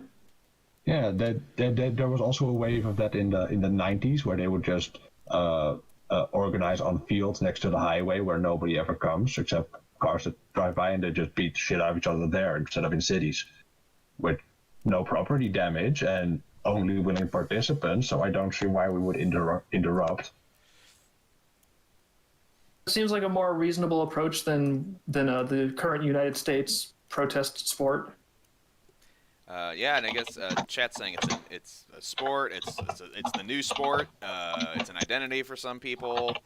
It's crazy. There's also an ongoing, like everybody's talking on subject of what we're talking about. But there's also a chat conversation about U18 Chan still going on. It's like, guys, if just don't go on there if it's upsetting you so much. Just don't go. There's no point. You're just making yourself upset for no reason. Someone's typing on. Yeah, it's the internet. There's a lot of, well, there were a lot of things you could do on the internet, but basically, if you're on the internet, either be doing something that's useful or something that is making you happy or making your day a little better. So if you're doing something that's not useful and you find it's like making you less happy, stop doing that. Don't do it. Just don't. Just don't. Just don't. Just don't.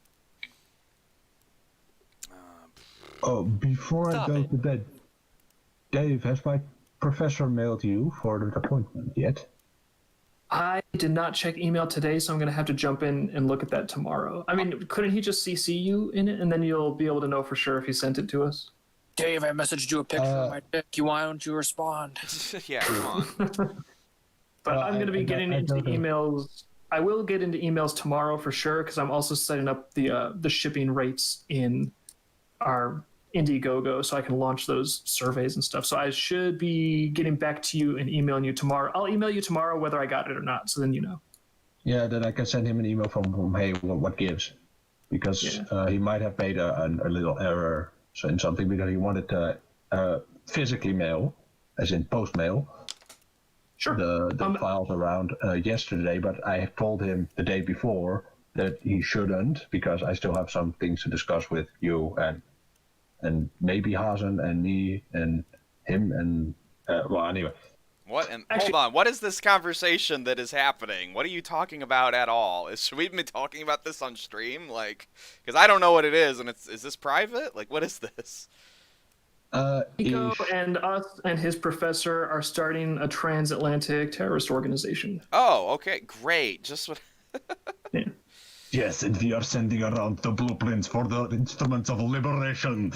Well, yeah, I could help make those. Like, get me in on this. Come on, guys. Like, don't leave a brother We out. figured we figure it's a homophobic terrorist organization. I'm sorry. Okay. Well, Yes, No. the sodomites must be buggered. Wouldn't it be funny to start a terrorist organization? It's just like, we're afraid of the gays. That's our basic premise. What do we want to do with that, fellas? Yeah, it's not that we don't like them. We're actually like literally afraid of them. Yeah, they're fucking literally scary. afraid. We could probably make if we got people to join that, we could probably make a lot of money on merchandise like rape whistles. But it's got to be like a gay-only rape whistle. Like if it's like someone of the opposite sex assaulting you, the whistle just doesn't sound. Mm-hmm. Oh man. I'm sorry, you tried to inappropriately use this whistle.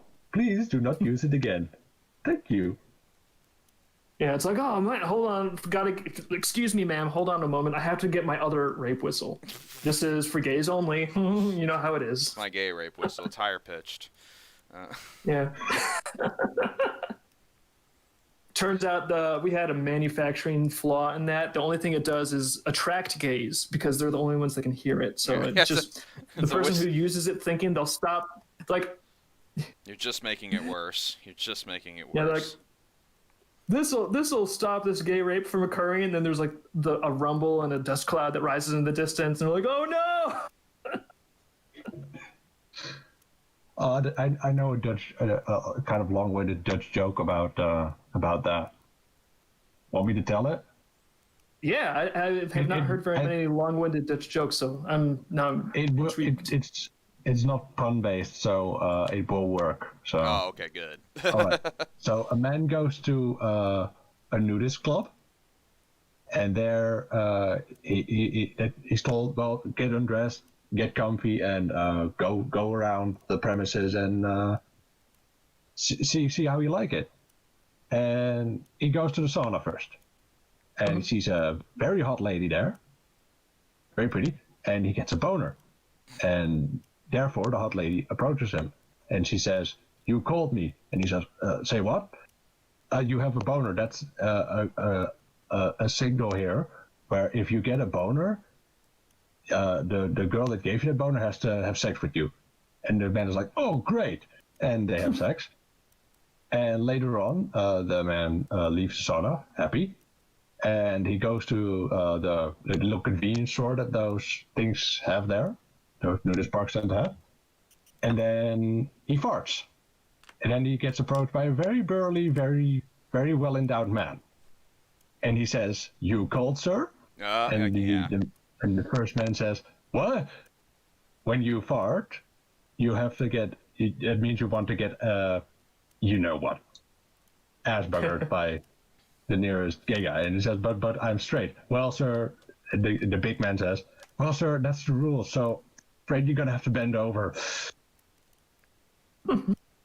In the end, the man leaves. He gets angry, and he's all angry about it, everything. And the owner says, "But sir, why don't you? I'm sure it will not happen again." And the man the story is all about says, "Dear sir, I am 82 years old. I only have an erection once every 2 months and fart 5 times a day."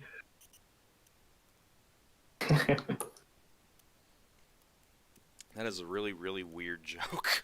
I gotta say. Yeah, it's one of we have story jokes in the Netherlands. Well, everywhere kind of has long stories and. I like it. It reminds me of another joke. Tell. This one is about a sailor who was on this ship, and it was very difficult work, grueling, hot sun. He was only a week in. He couldn't stand it. He was like, "This is awful. I'm going to throw myself overboard. I just want to kill myself. This is way too much work. What was I thinking when I took this job?" And so the captain pulls him aside and says, "Listen. We know it's hard. Everyone has a rough time, but it's going to help you out a little bit. See that barrel over there?" Captain points at a barrel with like a knot hole on the side, and the sailor's like, yeah, I see the barrel. He's like, "Listen, when no one else is around, just go stick your cock in that barrel." The guy's like, "What?" And Captain's like, "Trust me, just stick your cock in that barrel." So later that night, when it's like empty, there's no other sailors on deck. The sailor's like, "Okay, I'll give this a shot." He puts his Lewis through the barrel's knot hole, and suddenly he is having the most fantastic time ever. There's some sort of like a beautiful angel inside, apparently, that is giving him the best blowjob he's ever gotten. And he has a fantastic time, goes to sleep, relaxed, and he's like, you know what? If I can actually do that every day, this is not going to be so bad. So he continues about his business, being a sailor, doing his job, and it's rough, but he gets a nice, relaxing experience every night. So he's like, yeah, I can do this. I can keep up with this. And then a couple weeks later, you've heard this joke before? Bone, have you heard this joke before? I have not, so... It is where a famous phrase comes from. So another sailor taps him on the shoulder a couple weeks later. He's like, hey, Joe, we'll say the sailor's name is Joe. And Joe's like, yeah, what? It's like, tonight it's your turn in the barrel. Oh, gross. Oh. Yeah, I know we in the Netherlands we have the same joke, except it's heaven. The one showing him around is Saint Peter. And except he says, you can do this in the end. St. Peter says, you can do this every day except Tuesday. And the man asks, why not Tuesday? Because then you're on the barrel. It's kind of different, but it's also the same. The fuck barrel, huh? Didn't know this was such a popular concept. The sex barrel, I guess you'd call it. That everyone on stream... What are the odds that everyone on stream knew this joke except for the one guy that's like legit, authentic, bona fide gay? Yeah, just like, I don't know this. I'm a massive prude and I know that joke. Well, I'm no prude. I know about all sorts of other horrible things though. So, like I said, I was. Are you sure you didn't know that joke? If that's my one metric of measurement, then you're the biggest I guess, prude yeah. here. Well, I was like I said, I was hanging out with my new Warhammer buddies today and telling them my, all the furry con stories you guys have all heard a million times. But every time people are like, "Wow, your life is really, really different, isn't it?" I'm like, "Yes, it is." I have heard none of those. Oh, you've heard none of my stories? Oh, well, they come out occasionally. I don't just randomly tell them, but if it's... And I'll retell them, too, because we get new people on the stream, and people haven't heard it. So people like rehearing them. So... Yeah. The one that really got them was I was talking... Because they knew at my job... Like I said, I was meeting some new buddies today. Sabrina, the lady who manages the Shots with Comics Twitter page... She plays 40K, and she has 4 guy friends that they all, every Saturday, play 40K at her place. She has a nice setup, too. It's pretty cool. What army? They all play different stuff. I play Sisters of Battle. But... Okay. And then... I'm a guard player myself. Hey, awesome. But we were, everybody's always like, you meet people, and they Sabrina already told them all what I did for a living, so, like, I was like, okay, cool, don't gotta, like, break the ice or anything. Everybody was cool with it, nobody's weird, which is great, that usually doesn't happen anymore. But at one point, one of the guys kind of eyes me up, and he's like, so, we're all, like, really into Internet Historian? I was like, oh, yeah, I love that guy, he's really funny. And he's like, yeah, but, so, like, Rainforest? Yeah, we think he's a god. No, but then he's like, so, like, Rainforest, like, did that really happen? Was that real? And I'm like, yeah, it was. And I was like, I wasn't at that one, but I was at the MFF chlorine gas attack. And they're just like, wait, what? And I explained that whole situation to them, and they're, that story is always good for a few laughs because it's so weird. Just the amount of things that come together in an odd way. It's 2014. Ugh. Such naive times. Yeah, very different times. We were all busy attacking each other with chlorine gas. We didn't know how bad things were truly about to get. Did you tell out the furry apocalypse one? I don't know that one. Was there a con called Furry Apocalypse? I don't know that story. Maybe it's about you playing Warhammer Apocalypse with another furry or something? I have no idea. I have not done that, that's for sure. That's the thing with furries, they have to worry about each other and those outside. Can't wait to actually play some Warhammer. I have a joke for you when you get back on Telegram. Oh, yes, please do. The chlorine gas attack was caused by No, they've never been able to confirm who did the chlorine gas attack. It is still up in the air. Many people have taken, Foxler included, people have, like, taken credit for it, but they don't know. Obviously, it was a competing FurCon. They're like, you're getting too big too fast. Yeah, it was time to cut you down to size. Yeah, it was Uncle Kage. He was getting mad that it was outpacing Anthrocon. He's like, I'll show them.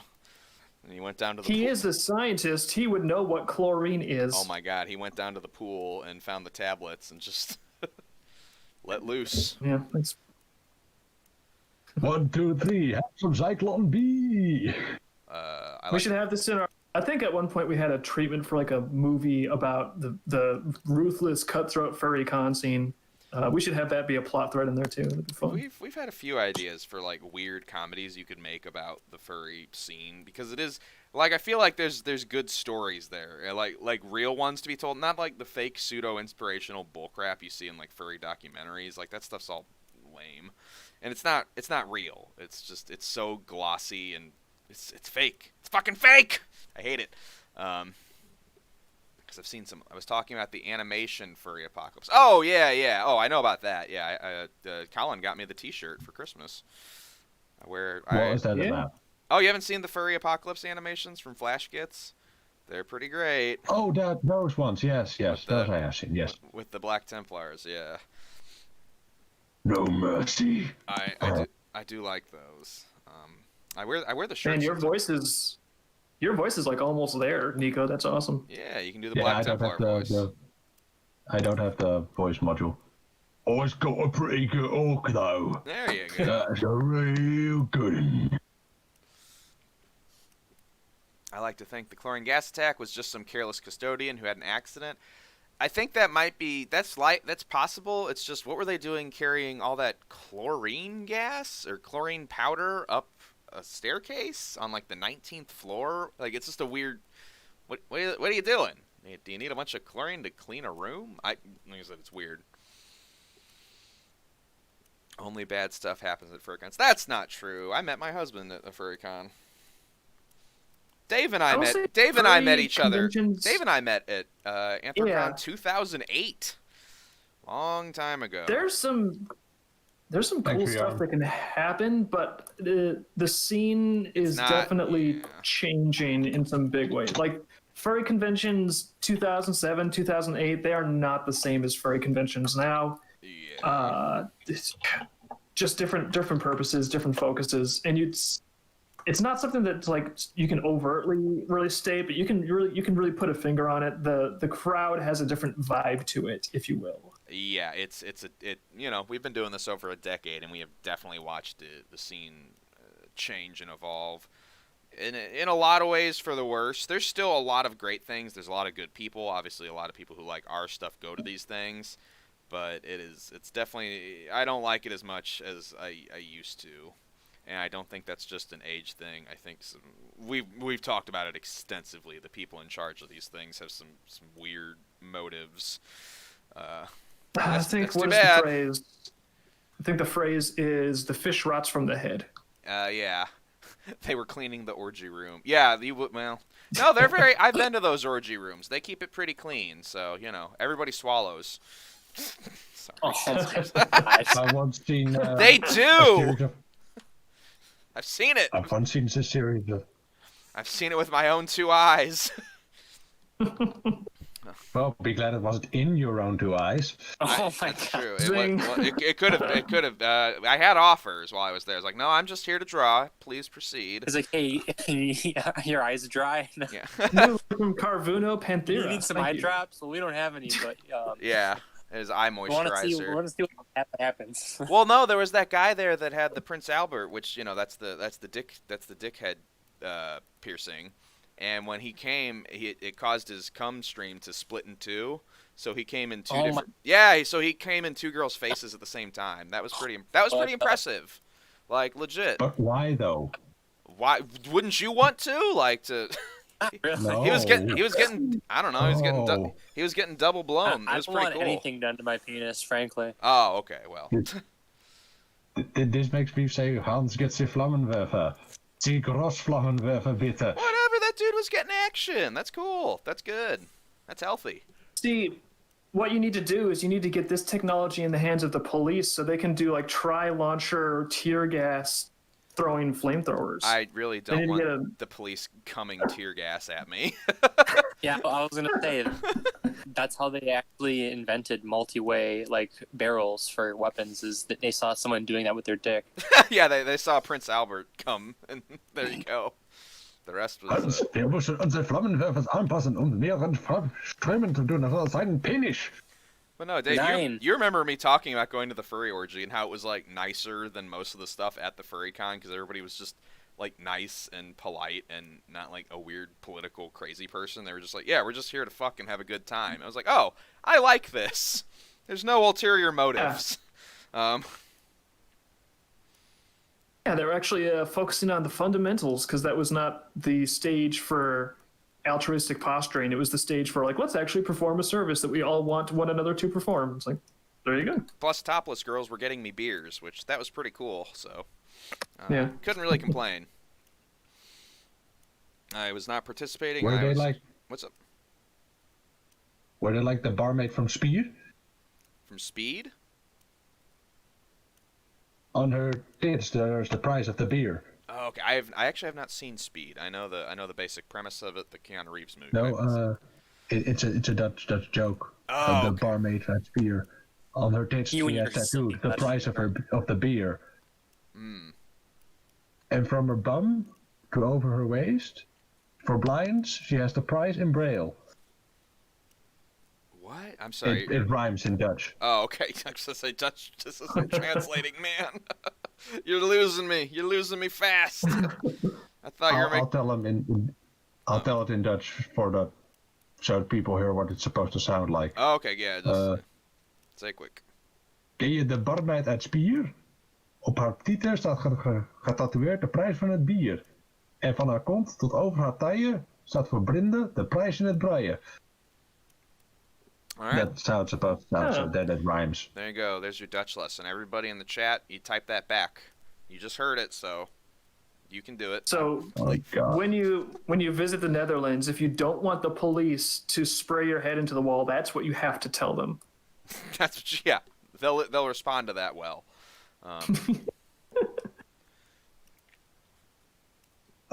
Actually not, because there is this law called against insulting a civic servant.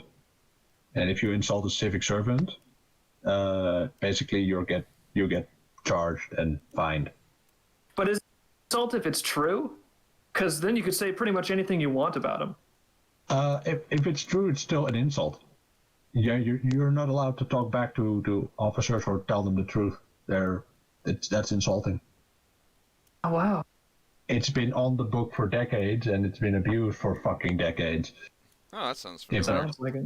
Century.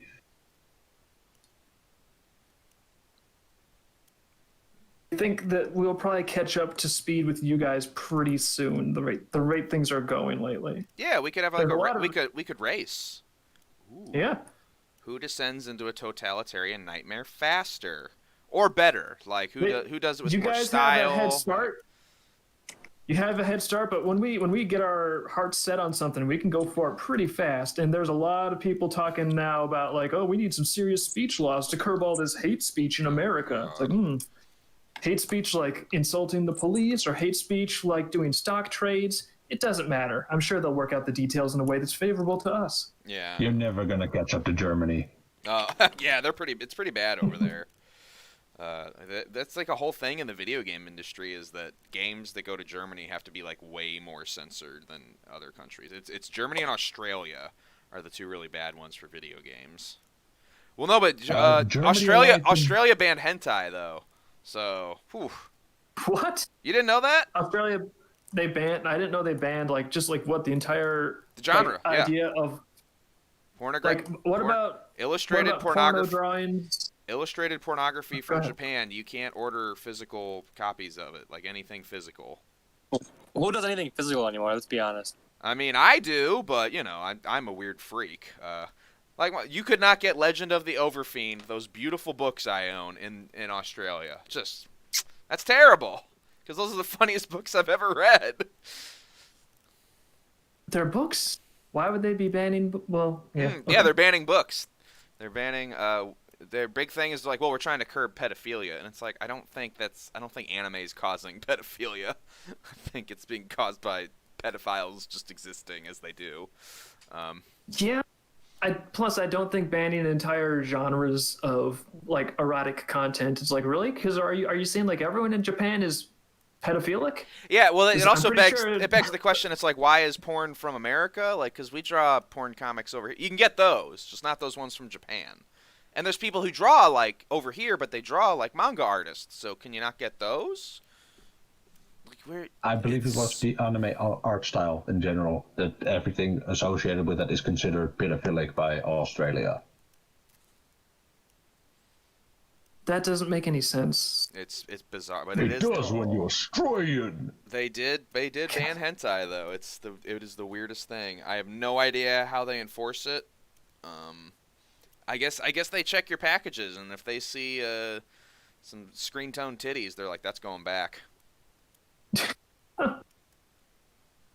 Man, The Japanese do I'm gonna furries. feed you to the emus for that.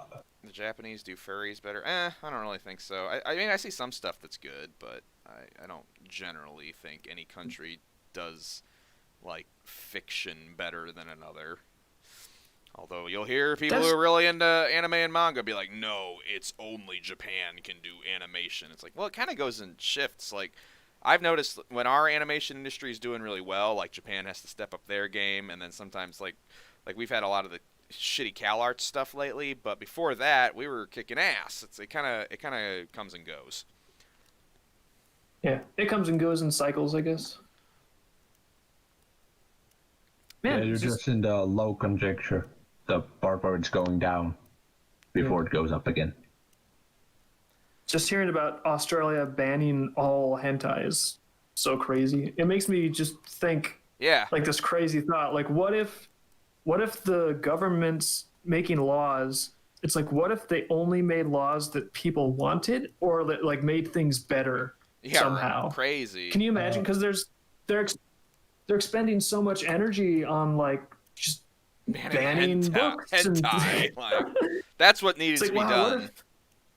Is that what people were really calling for? Were people really like, you know what, the economy is depressed, I feel like the ruling class has a lot of leeway that I don't have? It seems like we're sort of in like a class system that has two sets of laws, one set of laws for us and one set of laws for people that are way above us. And it's hard to exactly articulate, but I wish I could elect someone to, oh yeah, tell me that I can't buy certain books.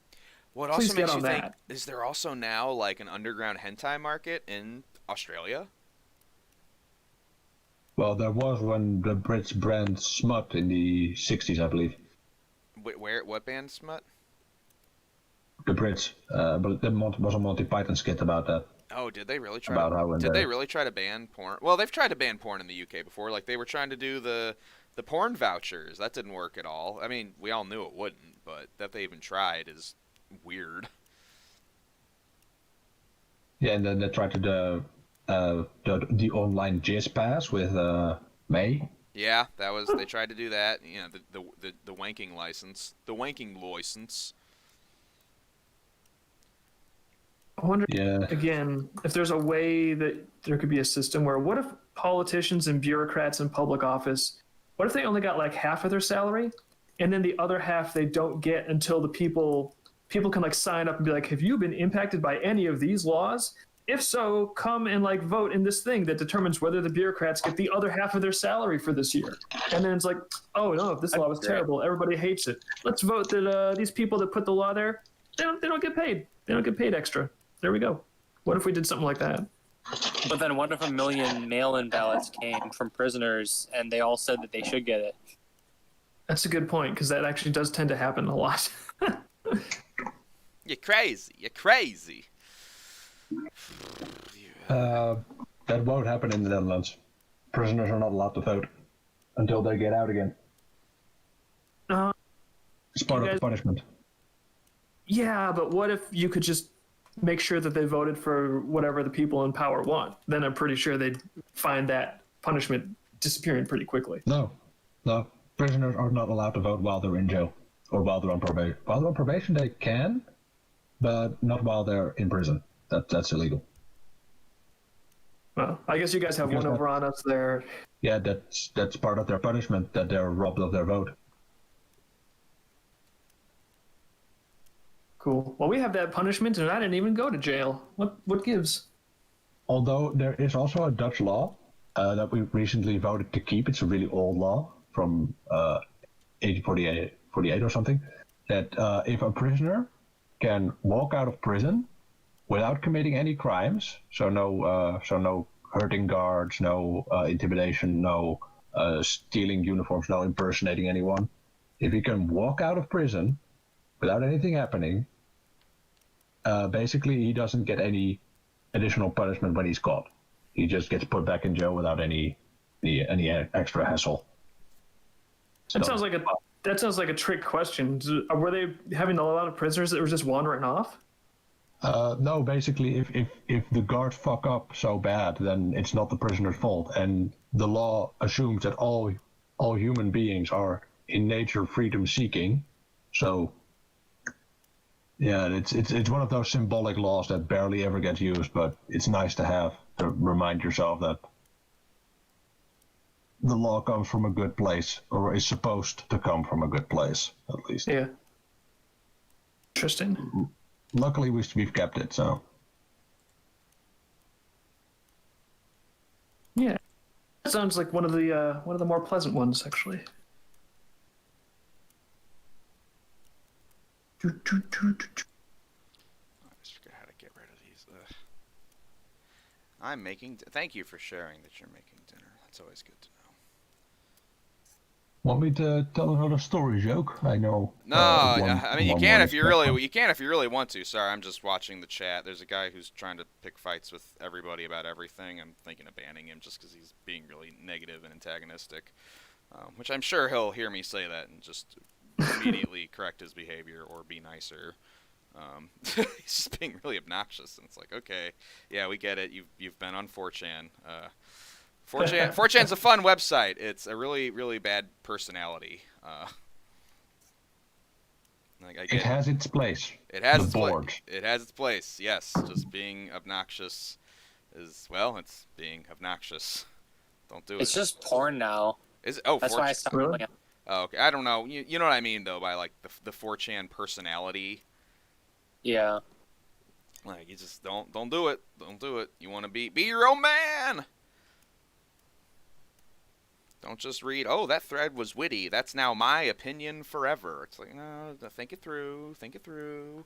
You're still you. I haven't even noticed working while listening. Oh, good, Rion. What are you working on? Any animation stuff? You usually are. You're a hard-working little dude. I don't know if you're little or not. You might be bigger than me. He is highly industrious. Oh, he sure is. And we got more, we have tectonic organization in the pipeline, but it's not quite there yet, but we're getting there. We're going to have some, once we get scripts, I think we can start boarding it out and figure out the assets that need to be produced for the preliminary episodes. Yeah, I sent Hazen the visual design notes. I emailed you a couple of months back. You remember those? I do. I will say I don't know if we can include a lot of the extra characters we wanted, especially in the initial episodes. We might have to keep it very pared down to make production feasible. But especially once we get rolling a little more and we kind of hit our stride, I think we could start to introduce more of the cast that we wanted in there, and that'll be fun. Yeah, I was at least hoping to see everyone's design at least. I know we might not have them in the series yet, but I was kind of hoping to see everyone's design because I'm also quite curious what Bone's gonna look like. My design has been public for a long time.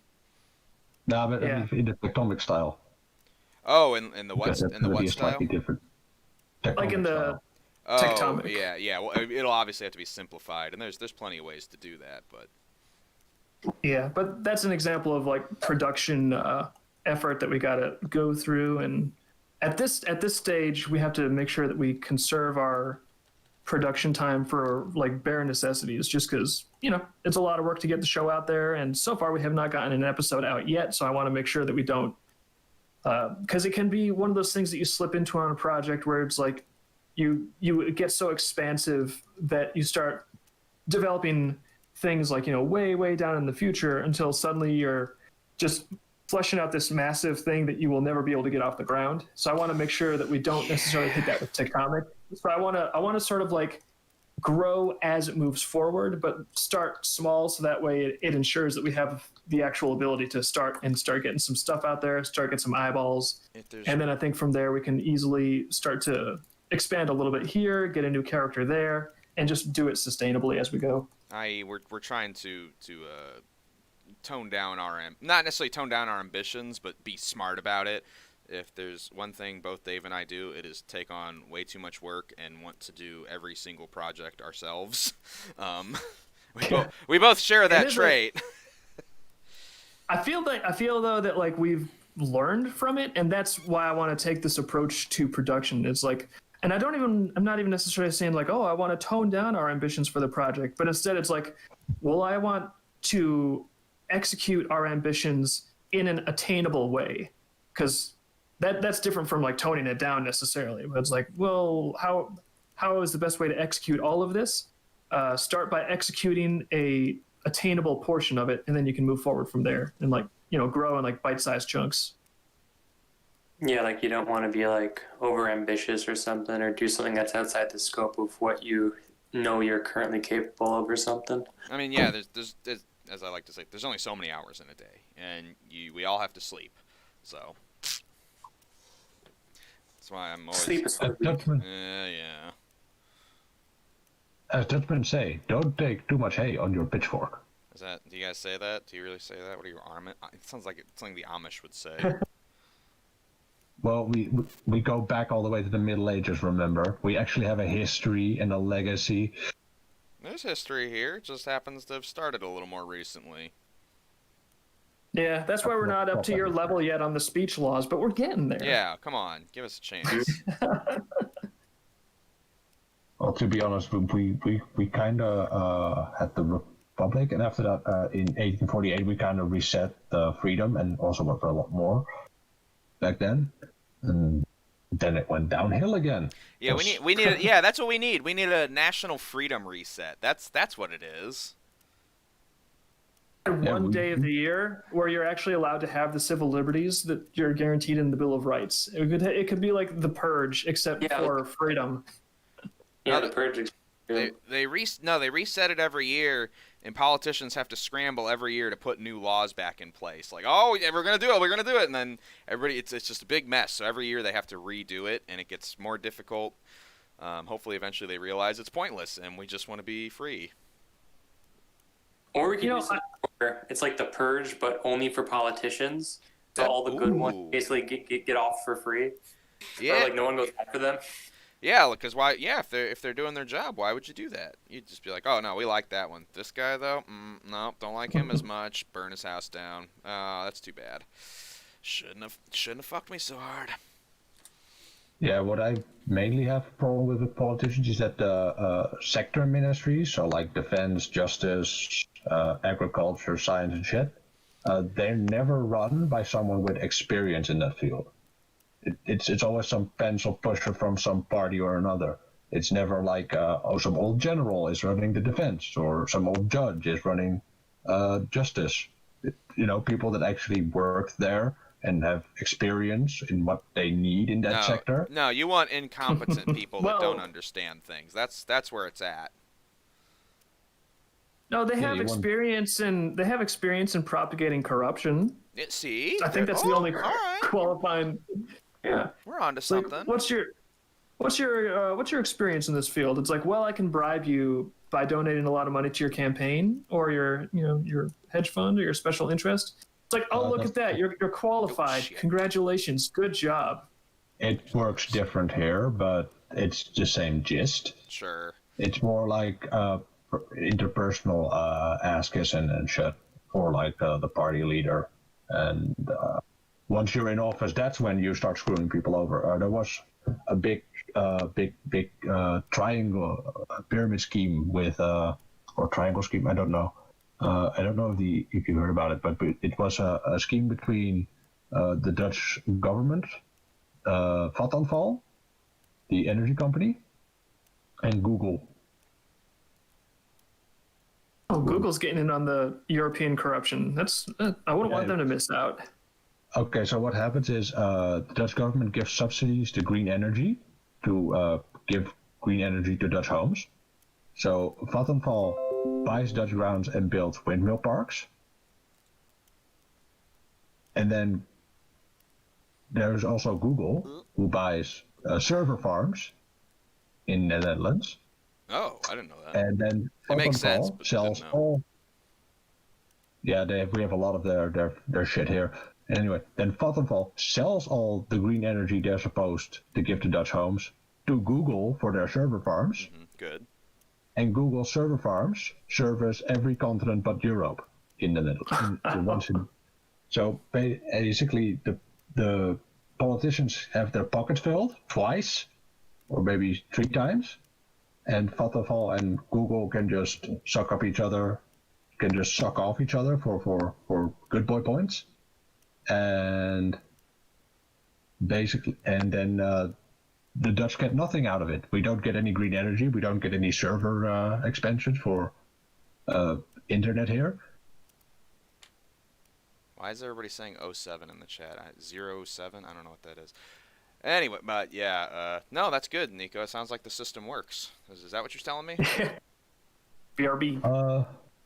No, I'm saying that corruption can take many forms. Oh, it's not. It's not as easy as just bribing every senator in the U.S. It's sometimes you have to wait till you're in office until you can get corrupt.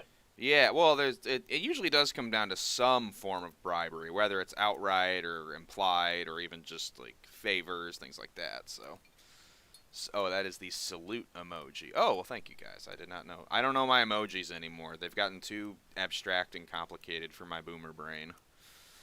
I'm too dumb. You gotta put me out to pasture. Put a bullet in me. Make me into glue. Oh.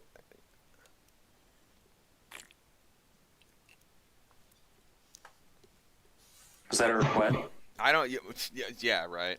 I'm trying to keep the energy up. Obviously, we hit all the GameStop stuff earlier. Now it's chilled out a little. It's a little calmer of a stream now. How about that Dutch story joke I promised? Oh, I thought you already did that. No, this is another one. All right, this one better be better. That first one, that didn't do it for me. So, all right, let's hear it. Yeah, it got kind of messy. This is much more straightforward. All right. So there's this trucker driving down the highway, and in the distance he sees a red blob. Okay. And it turns out to be a little red man. Oh, and the trucker pulls over. He gets out of the car, out of his truck. He walks to the red man, and he asks, "All right, what's going on here?" The red man, sobbing on the ground, says, "I'm from Mars. I'm gay, and I'm hungry." And the trucker says, "Well, listen, there's nothing I can do about the first 2 things, but I do have a sandwich so you're not hungry anymore." So he gives the red man the sandwich, and he leaves. He keeps driving down the highway. He sees a green man in the distance. So he gets out again, and he asks the green man, "What's up?" And the green man, on the ground sobbing, says, "I'm from Venus. I'm bisexual, and I'm thirsty." And the trucker, he rubs his forehead and he says, "Listen, I can't do anything about the first 2. I do have a soda. If you want it, you're not thirsty anymore." Oh, he hands over the soda and he leaves. Okay. Then, on the third, he drives on and he sees a blue man. So the trucker knows what's going to happen, stops his truck, gets out, and says this: "All right, you blue faggot, what the fuck do you want? What planet are you from? And what do you need from me?" So that police officer says, "License and registration, please, sir," and you're under arrest. Okay, that's pretty good. That's pretty good. Yeah. Yeah, don't call police officers pejoratives. They don't tend to like that.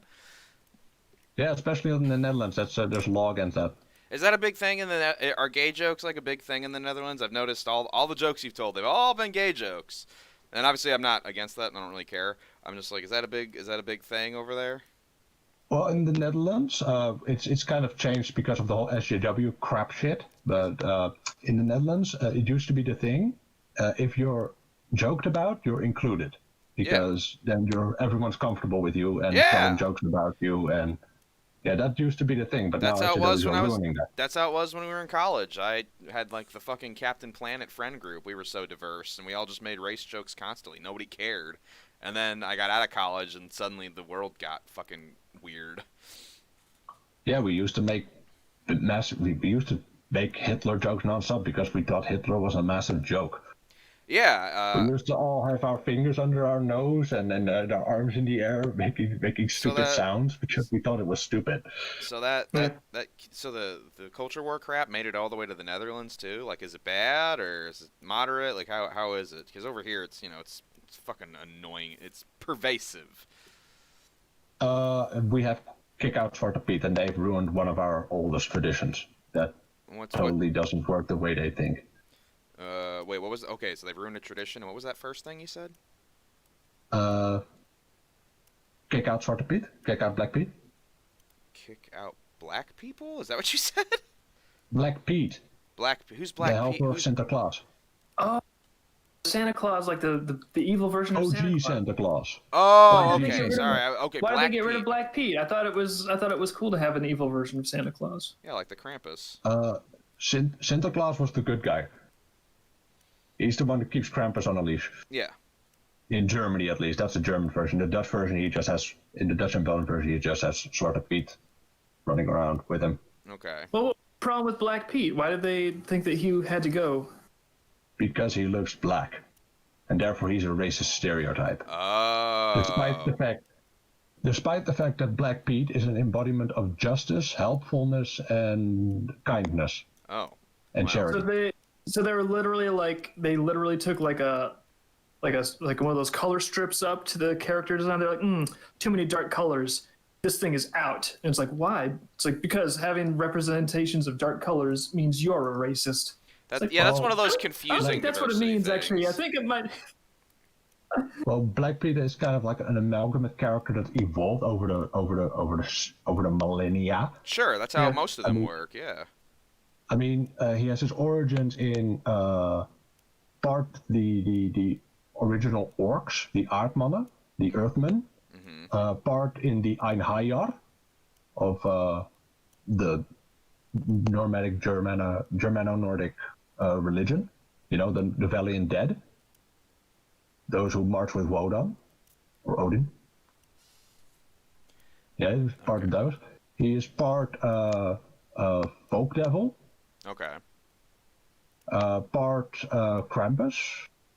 Part Moor. When you say part, it sounds like you're saying fart, and I enjoy that. So keep it up. Yeah, a part Spanish noble. Okay. It's probably my microphone. Sorry. It's fine. No, I'm just saying every time it sounds like you're saying fart a little. I'm like, and my crude sense of humor finds it amusing. I know I have a similar sense of humor. We don't have a surplus of maturity on this stream. No.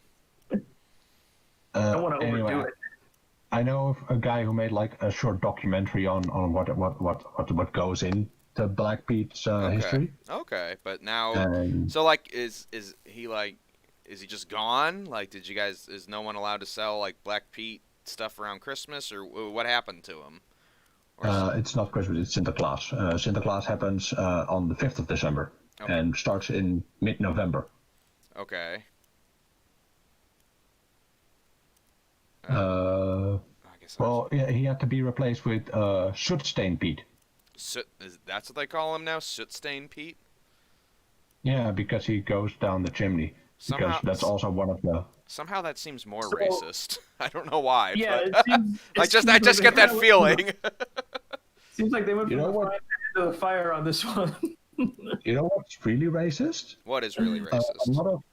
A lot of people who enjoyed playing Black Pete were from the Caribbean. Oh, and now they can't anymore because even with the soot stains, they look too much like a Black Pete. So now they're being racially cleansed from being Black Pete's. So who got rid of him though? Like the government, journalists, or university? It sounds like all of this is just some really convoluted explanation to get rid of black characters. Like literally, do you guys like? It sounds like these people are the racists. They're just being like, well, we need to get rid of all the blacks because you people are racist. It's like, no. That's you being the racist if that's what you're trying to do. You can't pull one over on us that easily. It's like, oh wait, I guess you can because you're in power. Because it happened. Noble Indigo in Bonatis' chat says it perfectly. That's exactly. If there's any racism in the Netherlands, that's how it happens. You're so self-conscious. When you're so self-conscious and anti-racist that you wind up being unironically racist. That's any racism in the Netherlands is 90% likely to be that. I was about to say, do you guys even deal with a lot of like does the Netherlands get a whole bunch of diverse people in it? Like, it's pretty far north. I can't imagine it's. I don't know. Well, we have a lot of colonies. Okay. And you know what happens when colonies go independent? Yes. I think that's what happened with America, if memory serves correct. No. Oh, damn it. Not that kind of colony. The third world colonies. Oh. You know what they start doing? What do they start doing? They start purging anyone that looks like they're part of the regime or was part of the regime. Oh, like any Rwanda royalist, stuff, yeah. Now more like full Zimbabwe. Oh, okay, full Jesus. Zimbabwe. Yeah, there's an entire race of people that had to move to the Netherlands because they were getting purged. Oh, otherwise. so they went to their. Yeah, the Molukkers. Yeah, that's an island in the East Indies. Indonesia nowadays was their homeland, and they were always because often what happens when an area gets colonialized, and this has happened since the Romans, is the weakest people, when they see someone taking over, they will go to the new power and they start begging, please sir, we are being oppressed by everyone else, please help us. Okay. And they often become the staunchest loyalists of the new regime. Oh. Because in the old ways they suffered the most. Okay. And that's what happened. They were the most picked upon people in the area. So the Dutch came around and colonized it, and they often joined the Dutch garrison of the colony, and so they were very often the enforcers of Dutch rule. Okay. And for that, they were driven out of their homeland. Their entire race was driven out of their homeland by the more numerous Javans. Okay, so what you guys are getting kind of a refugee influx in the Netherlands, which I know that's happening in a lot of places in Europe. This has happened in the 50s. Oh, okay. These people are here now for over half a century. And still hoping they can one day reclaim their homeland. Really? They actually want to go back. Some of them. Some others have basically accepted, no, we're Dutch now. We're Dutch now. Well, I know that's been an issue, and that's I've heard other Europeans talk about this, is they get the refugee influx, and then the refugees don't want to integrate. Now, is that been your experience, or what's your perspective? Depends. If we're talking the modern refugees, the ones that actually want to adapt and stay are very rare. The ones that want to be, just wants to stay over and then one day return, they're not being helped for that. They're basically just kept prisoner here as voting cattle for left-wing parties that want weak people to be dependent on them. Oh, that sounds because awful. what I've always thought that if people come here because there's a war going on, what you should be doing is keeping them in. This is going to sound very wrong, but stay with me. You should be keeping them in special sort of encampments where they can. I know. Where they can stay safe, where they don't have to bother learning the culture of a country they're not going to stay in anyway, and they can learn things like farming and building, so they can rebuild their country when they return. They should concentrate on those things at these camps. Is that what you're saying? No. I'm kidding. I get it. Okay. Okay, that was bad. That was bad. That's what we should be doing for those people, and those that want to say, "Well, my old home went to shit. I kind of want a new one." Yeah, you should. I mean, integration. That's the idea of like a refugee camp. Yeah, especially because people want to go home, but if their home's all fucked up, like it's a serious situation, like what do you do?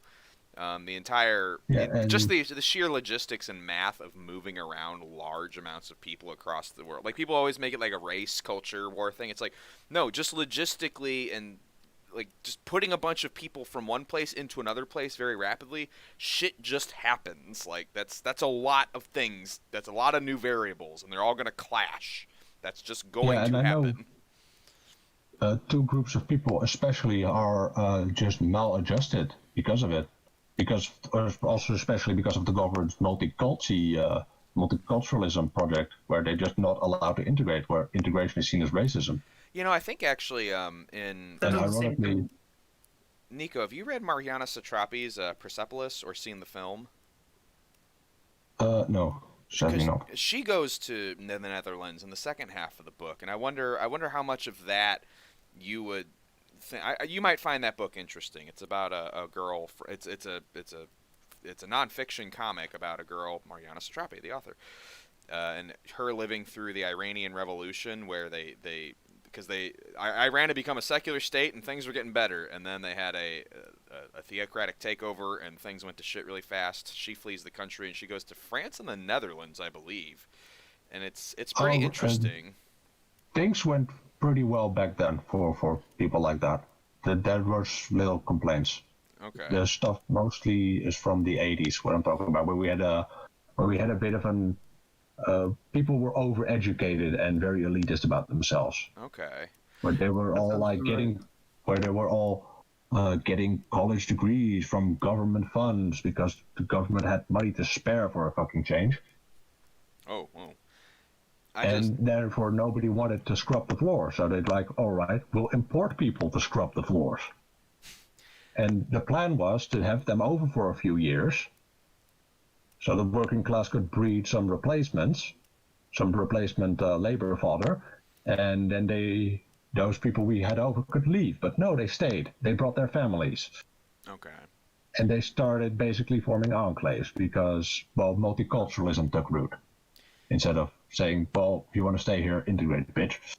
And I like the idea of different cultures bringing things, but you do have to be able to get along with each other. You know, you have to have I guess at the base you need kind of a similar set of values, and to be able to communicate with each other generally helps. All right, here's where people get mad when you say just learn English, and it's like, well, people say that because it is frustrating to not be able to talk to your neighbor. It's not necessarily like I have a bunch of well, unless you're me, I like having my non-English speaking neighbors because they leave me the fuck alone. I do think that there's a class element that comes into play too, because it seems like it's usually the upper class people that want cheap labor. They don't want to pay people like a living wage. They want to be like, hey, let's just pull in some people that we can throw chicken scratch at. There we go.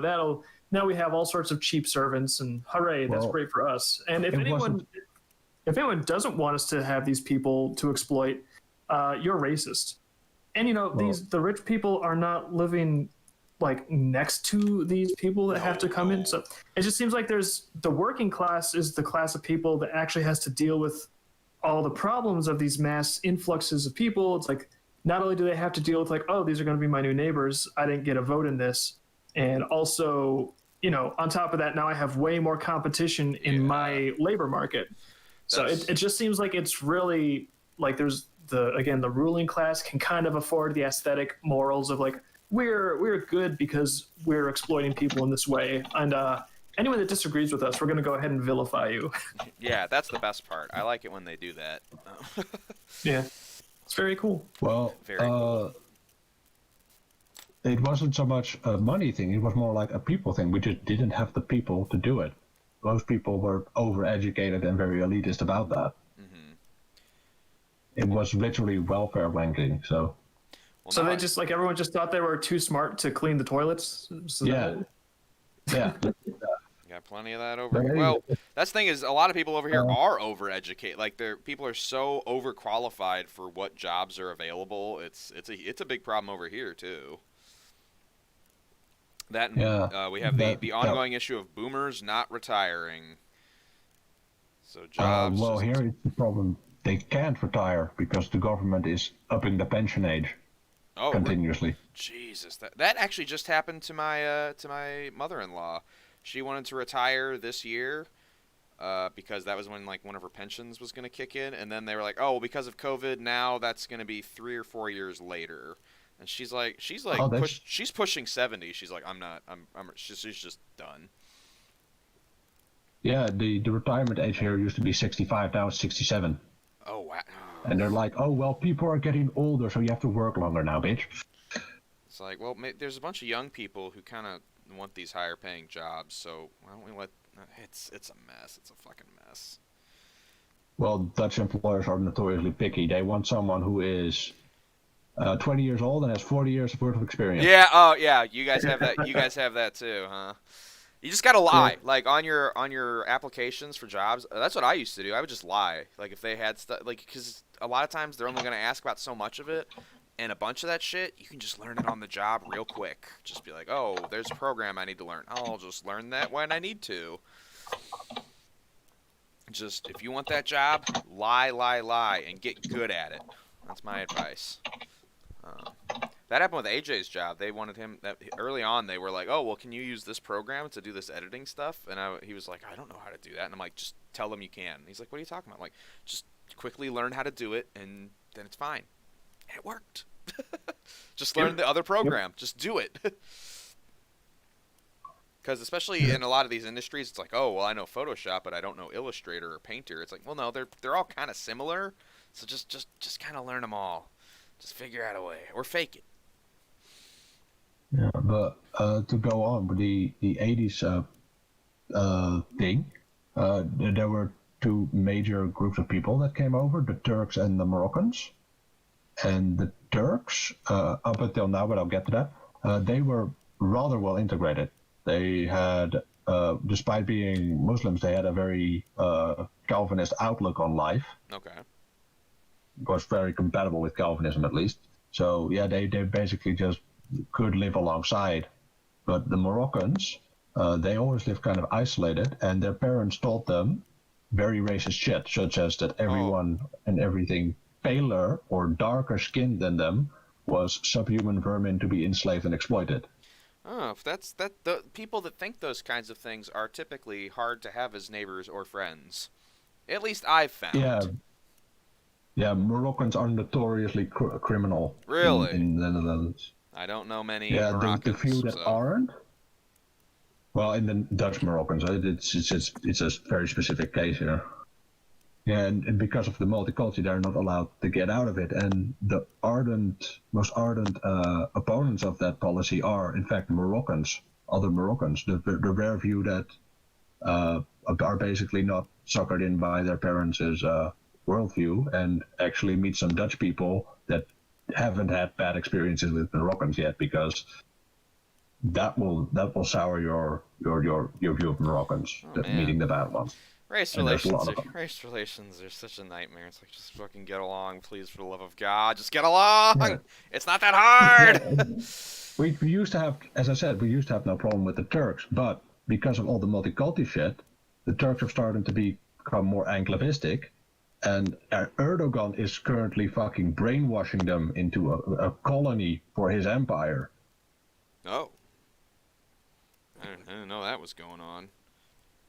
Yeah. All I've got in my area is crime and homelessness going up. It's great. No, it's more like enclaves for a totalitarian regime in our country. Actually, I didn't tell... That's right, that was on Sunday. I didn't tell the story about... Oh, man. Dave, did I tell you about what happened on Sunday before I did Shots with Comics?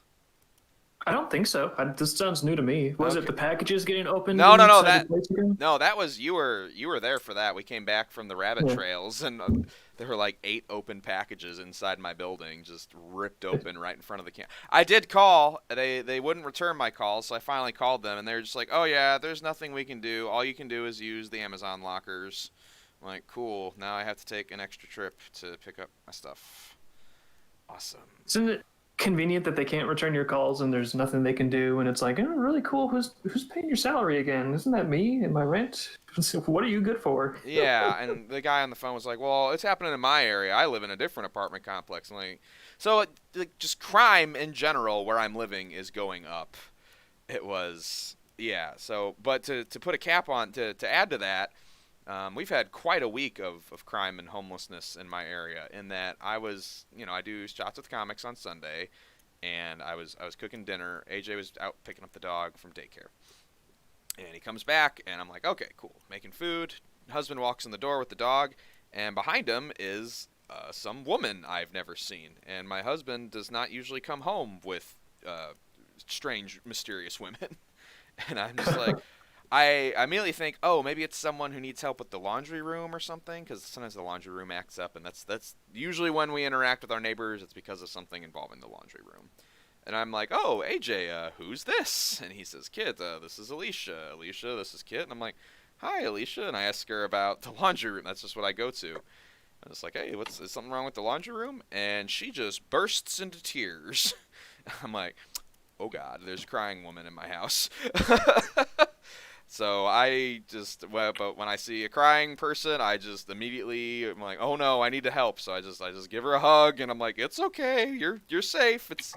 She can't say any words. She's just bawling her eyes out. And I'm like, okay, this is definitely not the laundry room. That is not the issue here. People do not So what was bawl. What? going on? Now I'm interested because this is bizarre. It was really weird. And I'm just like, it's okay. You're safe here. We're good. Like, I'm just saying stuff that we're good people. No one's going to hurt you. Like, because I don't know what's going on. Just that there's a very upset woman in my house suddenly that my husband brought up. And when I finally get her calmed down, she starts to tell her story, and it's a little disjointed and a little hard to follow, but you'll understand why. But basically, she's someone who has had a real hard time staying employed during COVID, which, that's a lot of people. A lot of people lost their jobs.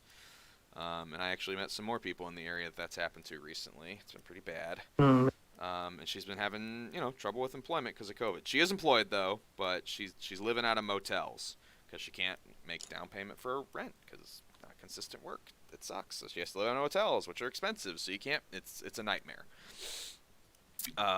But she was in our neighborhood picking up some stuff from a friend's house. There's a guy in our neighborhood who's apparently a 48-year-old war veteran, and he's been quote unquote helping her out by just letting her store stuff at her place, occasionally crash on his couch. I'm like, okay, that's okay. What happened? And she said, well, I was at his place, and it's like something's changed with him. I don't know if he's drinking more or what, but I got a soda out of the fridge, and he didn't like that, so he punched me in the face. I'm like, what? Oh. Yeah, and like Alicia is a very, very tiny little black lady, and she's very small. So I'm like, and to be punched by some dude who's, it's like, oh, that's not good. And he apparently just chased her out of his apartment into the fucking snow. And so she's like freaking out, like, oh my God, this guy just attacked me. What the hell's happening? I thought this was my friend. She's confused. She sees a group of women nearby and is like, okay, well, maybe I can get some help from these girls. She goes to these group of women like, hey, help. I need help. Something's wrong. I'm being attacked. And instead of helping her, they pull a mace on her. Oh. Yeah, and so she has to run away from them, too. So she's been punched in the face, nearly maced, is losing her stuff to this crazy person. And luckily, person number 3 she stumbled upon was my husband. So he's like, okay, let's get you inside and situated and figure out if we need to call the police or what we want to do here. So it was crazy. But yeah, I had made enough dinner so that all 3 of us could eat. So we just ate, and she cried a lot because getting attacked is scary. Especially double attacked. Yeah, double attacked. Thank you, Satrio, for the new like. Yeah, so she's just, and so we talk it out. We don't call the police because she doesn't want to, and that's her right. If she doesn't want to, that's fine. But the big thing is she's down on her luck, obviously. So eventually, after we all eat dinner, and I kind of make her a goodie bag of stuff from around the house, including a bunch of leftovers of what I just made. But we have like spare soaps and like toiletries kits, and I'm like, okay, here's some stuff that can help you out. What else do you need? And she's like, okay, well, I need some new clothes and whatnot. I need, to stay warm and that kind of thing. She needs like gloves. So AJ drives her to Meyer and then back to her motel, and she seems to have been fine since then. She gets her paychecks every Tuesday, so hopefully she's all right. She's got our number. But it was just the weirdest thing to have happen randomly before recording. That's good to hear that ended well. Yes. Well, at least. And then now, but then I encountered another. There's been, I don't know if this has been happening in your area, Dave, but we've had a big uptick in like homeless people in the parking lots at the shop at like grocery stores and whatnot. I don't know if that's been in your area as well, but it's gotten pretty intense over here. I haven't noticed it much around here, but I wouldn't be surprised if maybe we're just lagging behind a little bit. Yeah, maybe, but I met a guy in the parking lot, a guy named Charlie, and he told me where he works and that he's just been out of work. He's a line chef at Grange, right across the street from Vault of Midnight, my comic shop that I go to. And he's like, yeah, I haven't been able to work. I got a 3-year-old. We need food and diapers. And I was like, all right, I'll go in and get you that. So, and I bought. Apparently, his 3-year-old likes Lunchables, so I bought more Lunchables than I've bought since I was in middle school. So. But it's been, and that has never really been a thing in this area. All the crime, the domestic violence, and the homelessness, that is all new. It kind of, I mean, I'm not trying to be glib about it, but it almost puts this GameStop hedge fund stuff in a new light too, because it seems funny, haha, we're getting one over on this ruling class that has crushed our ability to make a livelihood. But these people are. They are right. I mean, and this was very kind of telling and stunning to me. I was like, whoa, this is right in my life, right outside my door. This stuff is happening and getting worse. And yeah. I don't like it. I mean, I'll try and I'll help people if I can, but I'm a man of limited means. I don't have a lot of money or resources to spare, but these people clearly have less, and they wouldn't be running around outside in the cold if somebody else hadn't stepped in, so someone's got to do it. It's bad.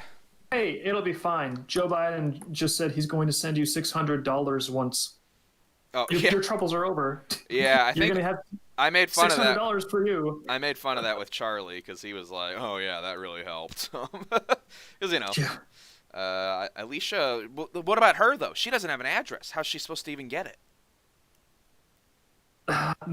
Even that paltry insult of stimulus, it's even that is going to be out of the hands of the people that probably need it the most. Yeah, that woman, she cannot get that stimulus because she doesn't have an address, and she's not the only person living like that.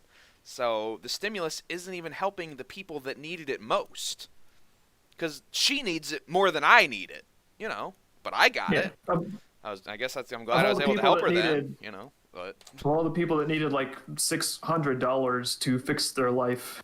Whoa, Rearmed Dreamer says he's been homeless. Really, dude? God damn, that's rough.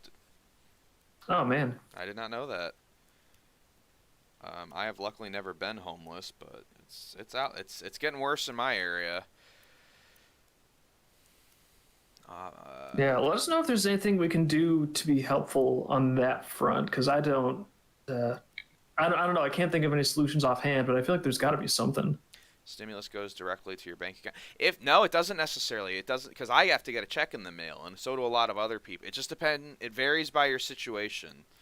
I'm sorry, what were you saying, Dave? I was reading the comments. Oh, just I wished there was something we could do that would actually alleviate the situation or make it better, but... Well, yeah, we're men of limited means, I guess if you see somebody, help them out, man. It's rough out there right now. Yeah. And it's not gonna get better if you don't help people out. And obviously, some homeless people, they're shysters, or they're just, but these were brand new people. I'd never, and also some crying woman that just got punched in the face. I'm not gonna be like, get out of here, you bitch. That'd be awful. Oh, she's just faking it. Don't worry about it. I can't do it. Mine was direct. Yeah, no, AJ, no, you guys talking about the stimulus. AJ gets direct deposit, but I have to get a check mailed to me, so. Yeah, it's the joys of being self-employed. It's, and if she's not maintaining a household, is she maintaining a bank account or even paying her taxes? I don't know. I'll gladly give my gift subs to her. Yeah, I don't even know if Alicia, she doesn't know that. I told her I was a painter, but she's not going to look for my Twitch channel. Maybe she will. I don't know. That'd be funny. She just needs some help. She doesn't need to know the details of your sordid existence right off the bat. Yeah. I was like, oh, I'm just a comic painter. We don't got to get too into it. Yeah. So, yeah. We'll see if more stuff like that happens around here, but it's definitely gotten worse. And I hope it gets better. I really do, because I generally like this area, but If you have to, things seem relatively stable around where we are. I think that's like the small town sort of element kicking in a little bit more. yeah. But like everything, maybe it just takes longer for the economic damage to hit households. But at the rate it's going, it's not like it's stopping. It's not like things are getting better. The COVID stuff is still just ravaging the economies. Still, but it's over, Dave. We're done. COVID's gone. Goodbye. Yeah.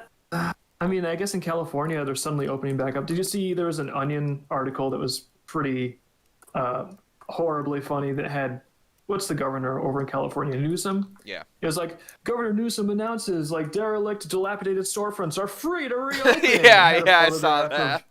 Governor Newsom in front of these just like this demolished, abandoned like line of shuttered buildings. Like, you can now reopen. It's like, no, that's like letting a cat out of a Tupperware container like 3 months later and be like, now you can breathe.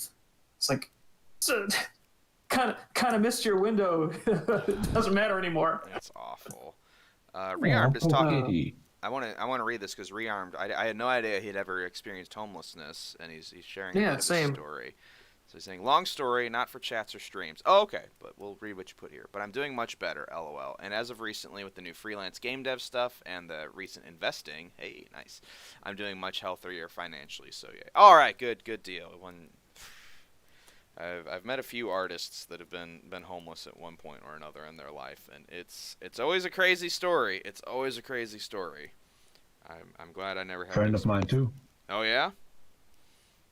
He even went to England for a while while he was homeless. Wow, God, what was he like a drifter? For a while, yes. Oh my I don't know God, where he is now, so he's probably back on drifting. Oh man, an actual vagrant. God. Alicia does not need a GoFundMe or anything. At least not right now. If she's got issues, she's got AJ's number, and or if she wants us to confront that neighbor of hers that has her stuff. Because I offered to go over there and just be like, hey, I'll get your stuff from this guy. She's like, no, I'm just not ready to do it. I'm like, that's fine. We don't have to go back over to the scary man's place. Like a NAM flashback or something. Why did he suddenly get pumpy over a soda? I don't, I wasn't there. I don't know, but apparently he was not happy about her taking a soda out of the fridge. But he's a 48-year-old man who's been in the army. He should know better than to hit women. Like, you don't fucking do that. Yeah. Especially over a goddamn soda pop. You're an adult. Jesus Christ. I have to say this. That I even have to say this to someone who's apparently that's apparently a neighbor of mine. It's like, oh God. I mean, unless we're talking like if it's like a cherry Pepsi, those are pretty rare. So I could say there's exceptions for that, but generally speaking, yeah, like almost under almost no circumstances should he do what he did. Yeah, I'm joking, Nico. No, I was wondering because I wasn't done with my story about because that was part of Bones' question about what was going on here with all. Oh, okay. You've said a lot, so I'm still interested. Sorry, I just wanted to talk about what's been going on in my edge of the woods. Yeah, and that was very interesting. I hope she keeps going well for her. Yeah, if there's any updates, I'll tell him on stream. Okay. Anyway, also a wave that went well was in the 50s and 60s or the 80s as well, when Suriname became independent. Anyway, when the colonies go independent, the ones that tend to come over in that migration wave tend to be the most hardcore loyalists and the most hardcore supporters of the motherland, the colonial motherland. As in the one that owns the other. Oh, okay. And those people tend to adapt really, really well. Okay. Especially the Moluccans I was talking about. Mm-hmm. They do live kind of in enclaves, but that's only because all of them live on army bases, because all of them still habitually join the army. they have. It was tradition that basically every man joined the army, and they've since become a bit more modernized. So now all their women joined the army as well. Isn't Saudi Arabia does that too, don't they? No, that's Israel. Israel does. Okay. But we don't have conscription. We haven't had conscription here since the fall of the Soviet Union. Mm-hmm. When the Soviet Union fell, the Dutch army basically said, all right, we don't have any reason for conscription anymore because the main enemy has fallen. No more conscription. But no, they still all voluntarily join the army, the Moluccans. Huh. And they're not in separate regiments or anything, but they are very good at soldiering. Huh, how about that? Being an adult is being angry over insignificant. People are. I guess I made the comment about don't hit women. You're an adult. You know better. And everybody's like, I don't know. It doesn't seem like a lot of adults do know better. And yeah, that's true, and that's really sad. Especially over soda. Don't do it. Yeah, especially not those Moluccan army women. They'll kick your ass for that. Yeah. Well, Alicia was not army. She was just a nice little lady. That'd make a good Mountain Dew commercial, though. Yeah. Yeah, but don't hit women over Mountain Dew. Or no, maybe in the commercial he does hit a woman over Mountain Dew because some chick takes his Mountain Dew from the fridge. She's like, "What the hell?" Just like slugs her in the face, and then Mountain Dew, it's worth it. It's Mountain Dew. You do it too. Then shows the guy in Family Court. He looks at the camera, gives it a thumbs up and a smile, and there's a Mountain Dew can on the desk in front of him. Yeah. Do the do. Radical. I want to pitch that to Mountain Dew. I bet they would love that for a commercial. That go really well. Maybe that's a Vivid advertisement. Someone goes to pull a Dreamkeeper's book from the fridge. What are you doing? Comics so good you'll beat your wife over them. Nice. Comics worth smacking broads around for. Can we have the Moluccan army women for a twist for the Dutch commercial then? Yeah, we can do that. Yeah. Where it's a guy who beat his wife, but his wife was a Moluccan and she was in the army and she kicks his ass. That's the follow-up. That'll be like for Mountain Dew Code Red or something. Yeah, there you go. We can. Well, there's a lot of Mountain Dew flavors. There's a lot of options here. We can show a lot of different women getting abused in different ways and scenarios. It's unlimited. This is how I finally lose my Twitch stream. Is that last sentence? Jesus Christ. Oh, we could just chalk it up to a low-light real fight. Oh, yeah, there you go. I mean, just say awful shit. Like everybody knows that. Doesn't mean anything. Yeah. Oh, Rearmed. Oh, you finally watched UHF. Isn't that a great movie? Because of my comparison of the ending to UHF to the current GameStop thing. It's the same sequence. It's the same scene. I mean, yeah, you're not. You might have gotten the European version because in Europe it was called the Vidiot from UHF, but I don't know if you got it. It was a Weird Al movie from the 80s. So. Oh, the Weird Al movie that I've heard people talk about, but he runs a video store.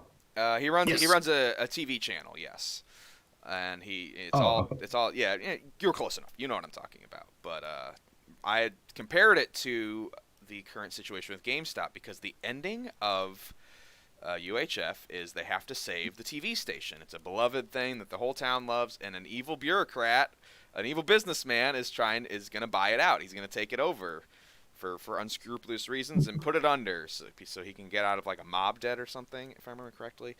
But the town bands together and they buy enough stocks and shares, like literally they start selling shares in the station to the townspeople, and they raise enough money to buy off the mob so that the evil bureaucrat can't take the station away from them. And I'm like, oh my god, it's the same thing. It's a bunch of people banding together to fight the big rich guy by buying shares that the big rich guy doesn't want them to buy. It is, and there's even overtones with like the entertainment element where they're starting their own TV station. It's like, hey, these nobodies are making better entertainment than these established corporations. Yep. Wow. And then the established corporations are like, who are these nobodies? We're the ones that control TV. And yep. It's like, and yeah, that's kind of the story of the internet, where people got online and started making better stuff than you could find on television, and now the television and the corporations are kind of like striking back and trying to crush the life out of all of that competition. it's weirdly, for a very, very silly movie, it's weirdly accurate to what's happening now. For a movie from like 1992 or something, it's very old. But I love that movie. I can recite it forwards and backwards. So Rearm, glad you watched it, buddy. It's one of my favorites. It's true. I keep forgetting the title because otherwise I would have looked it up and watched it. Yeah, it's very silly. It's a lot of goofy humor. So if you like Weird Al, especially, you're gonna love it. Sir Jim is. So when you first saw that movie, did you think it would be foreshadowing like a future moral crusade of yours? No, I was 8. I was 8 and I loved Weird Al and was like, dude, he's got a movie? What? And then it blew my mind. I thought it was the funniest thing I'd ever seen. And then I watched it 1,000 more times. So. That was so well done. You ever had a Twinkie Wiener? I've gotten close to wanting to try a Twinkie Wiener sandwich, but I never quite committed. They look pretty gross. Sir Jimothy in the chat. Hey, buddy, I know you. I haven't drawn for you in a while, but yeah, good to see you in the chat, man. Talking about UHF and how it predicted the future. Yeah. Reminder for anyone watching the stream: the chat is read at twitch.tv/BonaitusUno, and if you want to make sure your chat is read, super chat him with the Streamlabs. There's our link in there. But yeah, we've only got about 25 minutes left of the stream, unless we get onto a real humdinger of a subject. We were on fire at the beginning with the GameStop stuff, but that is the type of energy that is hard to maintain for 3 hours. The chat in particular was quite on fire, which I love it when that happens. I'm just wondering if anyone. Oh, go ahead, Nico. Then I had my nocturnal monologue about the history of about 70 years of immigration in the Netherlands. And that's interesting. People are like, wow, fascinating European immigration policy history. But like, to me, it's interesting. Dutch immigration. Sorry, Dutch immigration. To me, it is, because, I've only ever experienced what immigration is like over here. And it's like, it obviously affects different countries very differently. So it's not all the same. It also depends on how and why the immigration is happening. Because if you get a bunch of people who are basically already massive loyalists to your country, then everything's going to go smooth.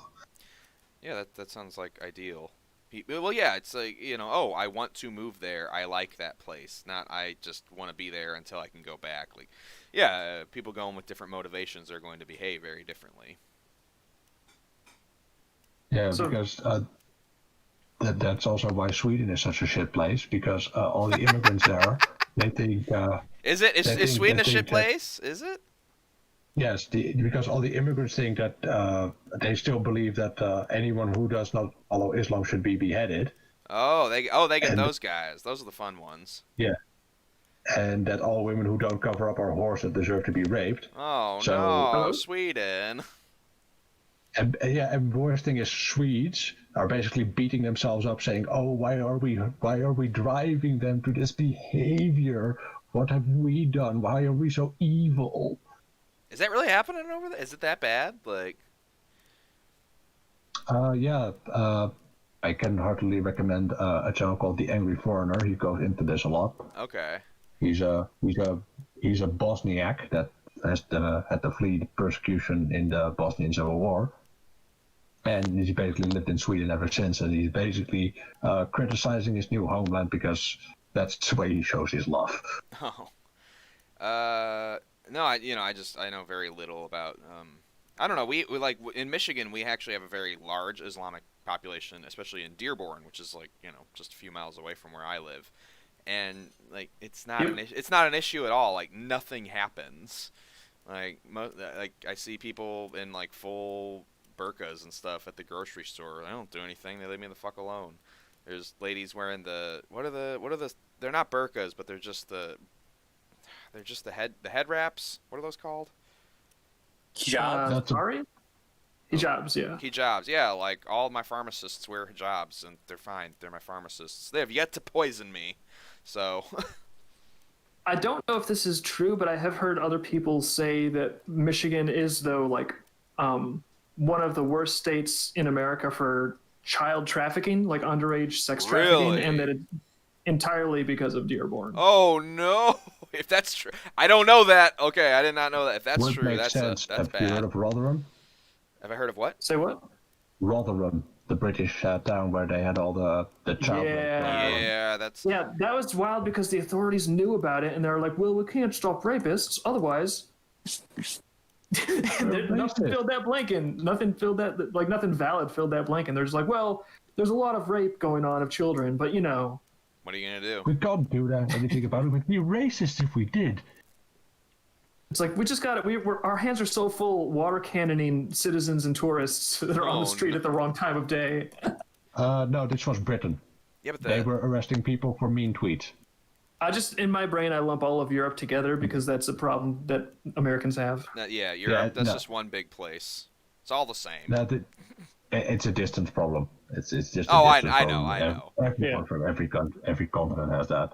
Whereas like the other continents, it's one big thing. But I can tell you about the neighbors, and they suck.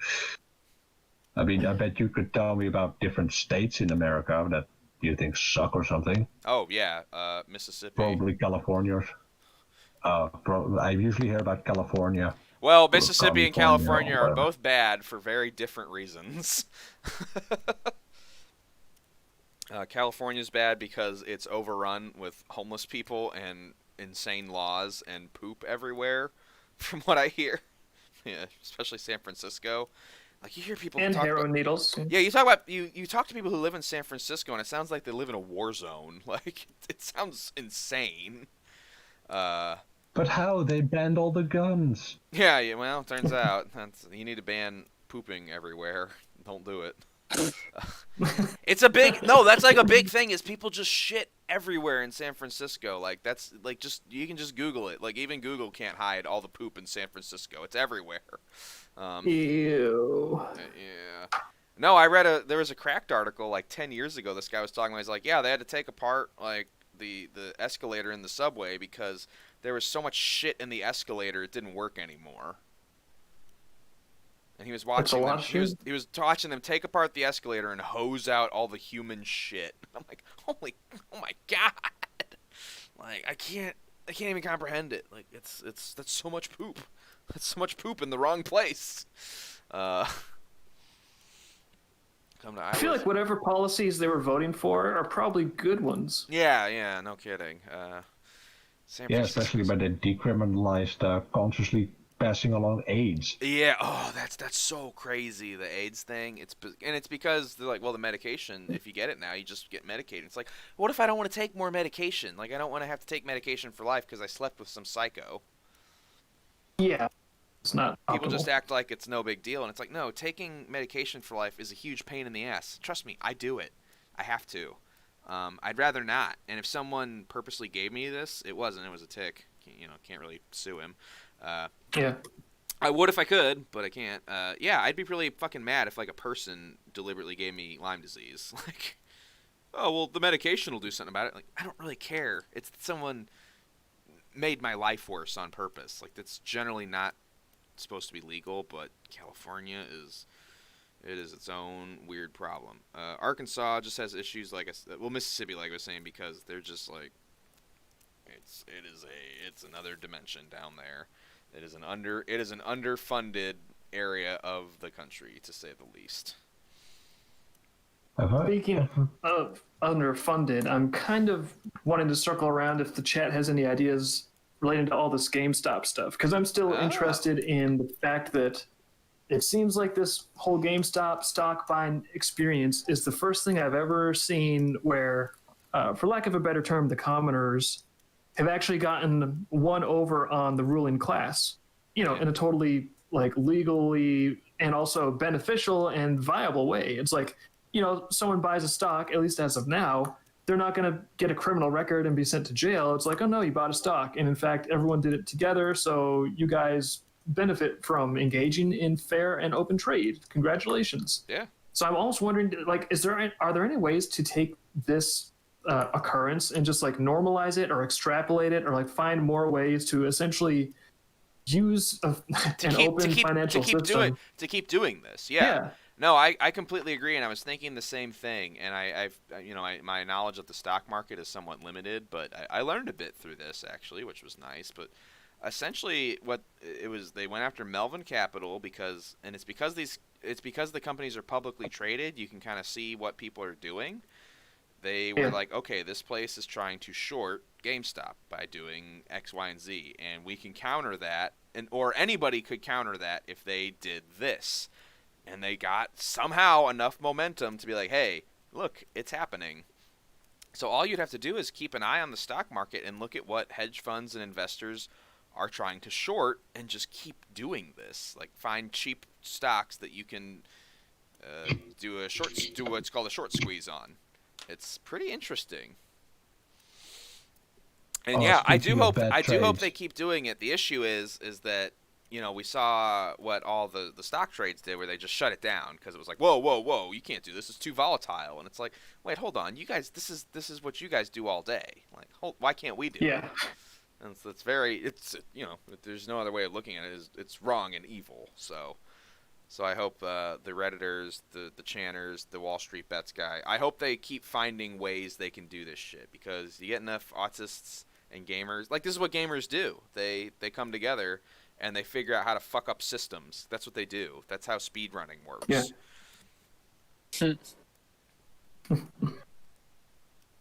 Speaking of bad deals, you guys may have heard of the EU-China deals that have been made. Oh yeah, how do you guys? Oh boy, that sounds good.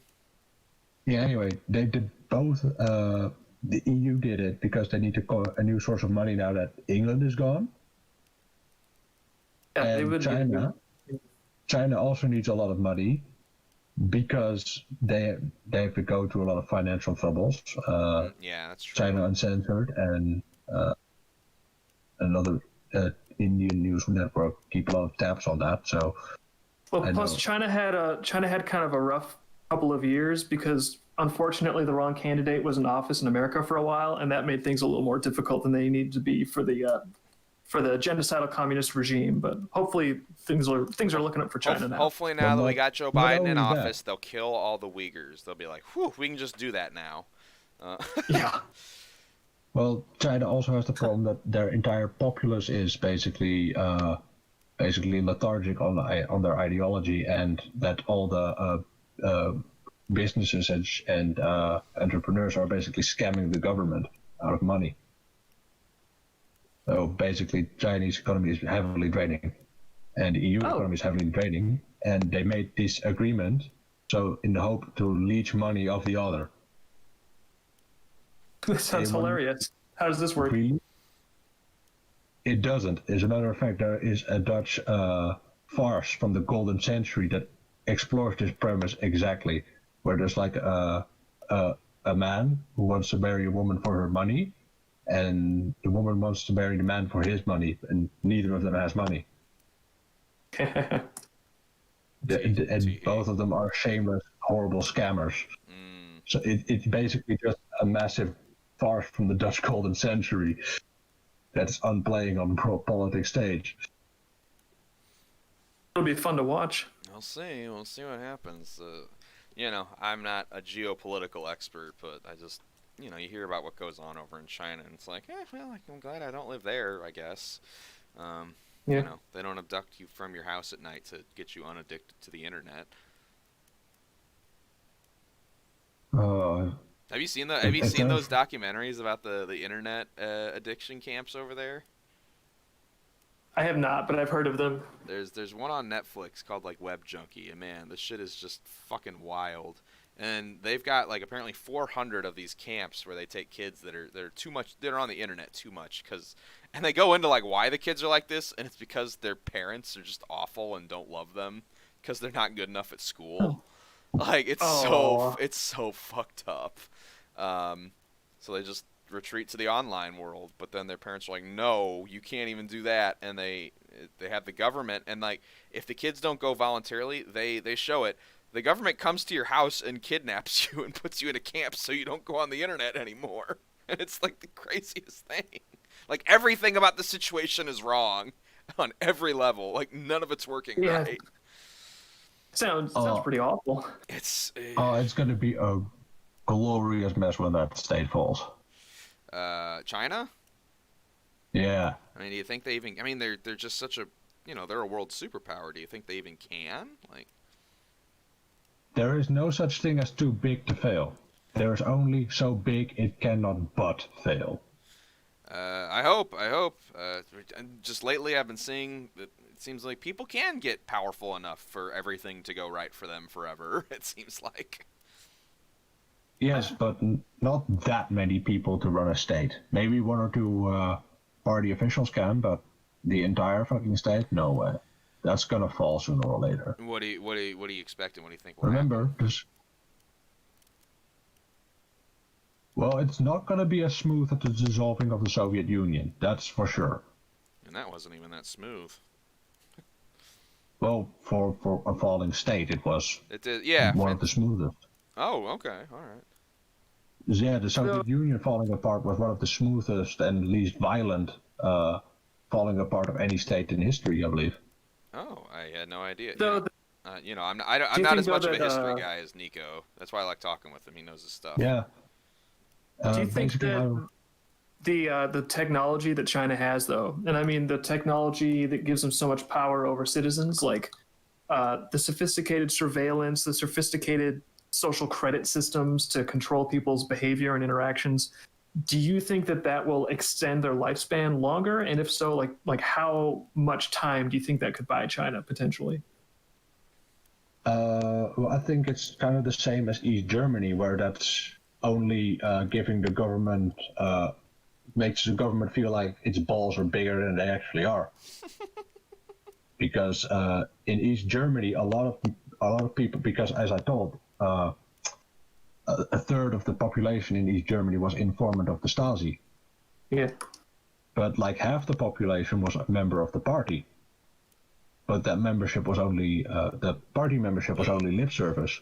They didn't actually believe. They just did that for their careers and to be sort of above suspicion from the informants. Because if you're a party member, you're hard to persecute. Because that's actually, I think that's how modern social justice stuff works right now. I think that most of the people that like get on Twitter and are like, oh, or whatever they have to say, I think most of them understand that they're just saying a bunch of absurd things, but they just say it anyways because they know they have to professionally, and for no other reason. And I think there's a mix of people who do that consciously and subconsciously, because I think some people, there's no way they may not even realize they're doing it in some cases, or in a lot of cases. Jesus Christ, shut up, app. Yeah, I think anyone with like a shred of self-awareness and baseline intelligence understands that stuff is absurd, and they're just like, oh well, I just got to say this stuff to survive, because otherwise the mob will just eat me alive. So, but I do think there's a lot of people that don't have a whole lot going on that like wholeheartedly believe it because they're told that makes them a good person, and that's about as far as they can get mentally. Right. Yeah, that's the difference between. There's also a difference between what you can see between West Germans and East Germans. West Germans are much more complacent and authoritarian than East Germans. East Germans have lived under that shit twice. Yeah. And it was totally awesome. Wait, no, it was not good.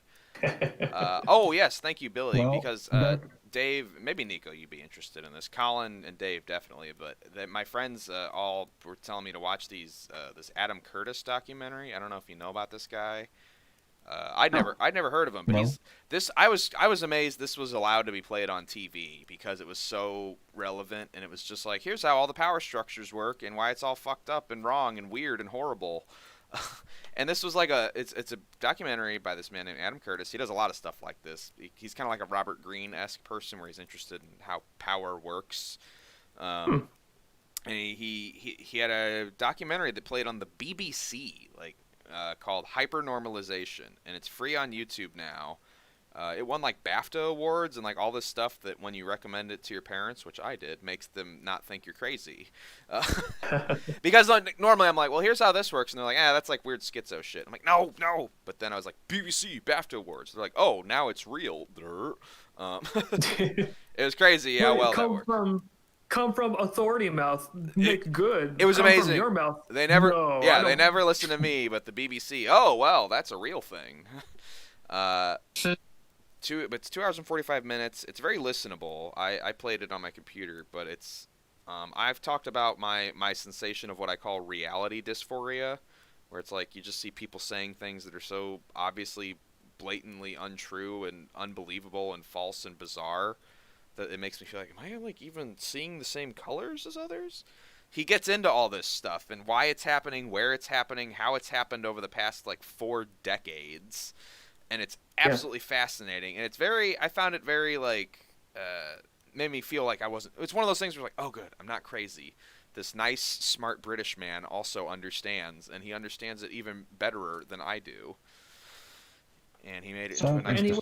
So worth watching. Does BitChute still exist? It's on. Like I said, this thing's on YouTube for free. Hypernormalization by Adam Curtis. Look it up. Any one of you would probably enjoy it. Cool. So thank you, chat, for bringing that up. That I watched that this week. That's the streams are just what things happened in my life over the week. Which ones were interesting? How many homeless people did I have to talk to? And all that jazz. And then what things did I watch that weren't terrible? That was the best one.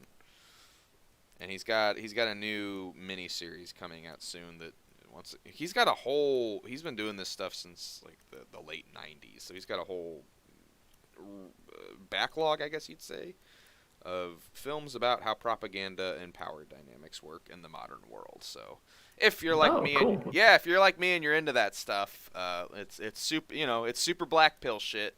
It's just like, oh my god, everything's a lie. It's all fake.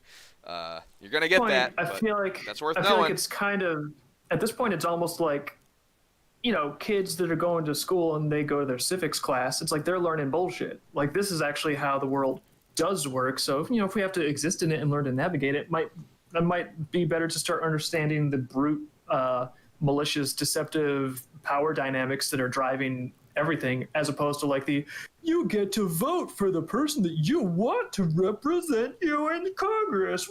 Wow. And then they're gonna do a bunch of stuff that'll fuck you over, even though that's not what you voted based on. Yeah. And so, yeah. it's such a nightmare. The most interesting contention of the film was about, I thought at least, was about Muammar Gaddafi. Dave, do you remember Muammar Gaddafi? Yeah, ruler of Libya. He stopped donating to the Clinton Foundation, which turned out to be a mistake. Yeah, I think I talked about this with you briefly, but it's fun to talk about on the stream. Yeah, but they go into how over the course of the decades, the news media and governments would collaborate to just be like, okay, do we need Muammar Gaddafi to be like a cool hero of the people this week in America, or does he need to be public enemy number one so that we can pass new legislation or start new wars? Like they just every decade or so they just change who he was and what he was doing. It was never real. It was just like, oh, now he's a bad guy, so we have to do this. Oh, now he's a good guy, so we're gonna do this. It was bizarre, and I was like, yeah, because I remember he was like a bad guy, right? Oh, but it was totally melted my brain to watch this shit. Yeah, and I mean, I don't know how much of a bad guy he was. I'm sure he was pretty bad because you don't have good people that can keep a dictatorship effectively in line. You have to be the biggest monster at the top of the pile. That's how a dictatorship works. Yes. But as soon as he was taken out, man, that place went from kind of hell to hell on steroids. Yeah. It just turned into a nightmare for the people living there. So it's like, how much of his evil was a bad thing for the people that had to live under him? Because it seems like it got a lot worse when they killed him. Well, when you run a long-lasting dictatorship, you don't need to be the cruelest. You need to be the most efficient and rather charismatic. That also helps, but mostly efficient and ruthlessly so. Oh, hey, the Mutton Chop people are here. Hey, what's up, buddies? We reviewed one of their books a few weeks ago, so good to see them. Hey, cool.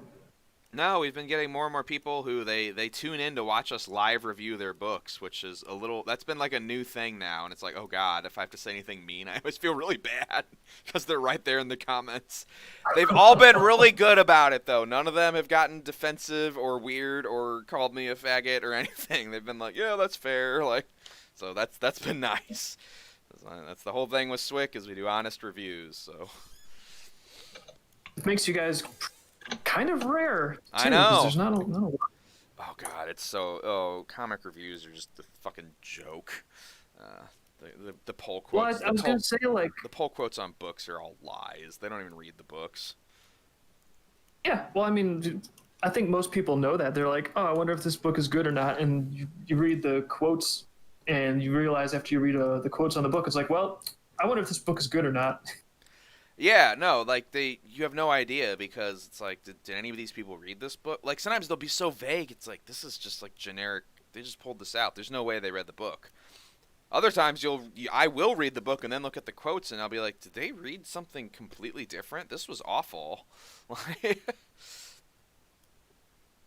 Well, that's the thing I learned in university literature. Sometimes, even when you read the same book, you can basically different things get stuck in your memory. Well, sure, everybody's going to have a different perspective. That, of course. I'm just saying, like, sometimes it is so vastly different, I wonder if they read even the same thing. Well, Yeah, that's how it can be.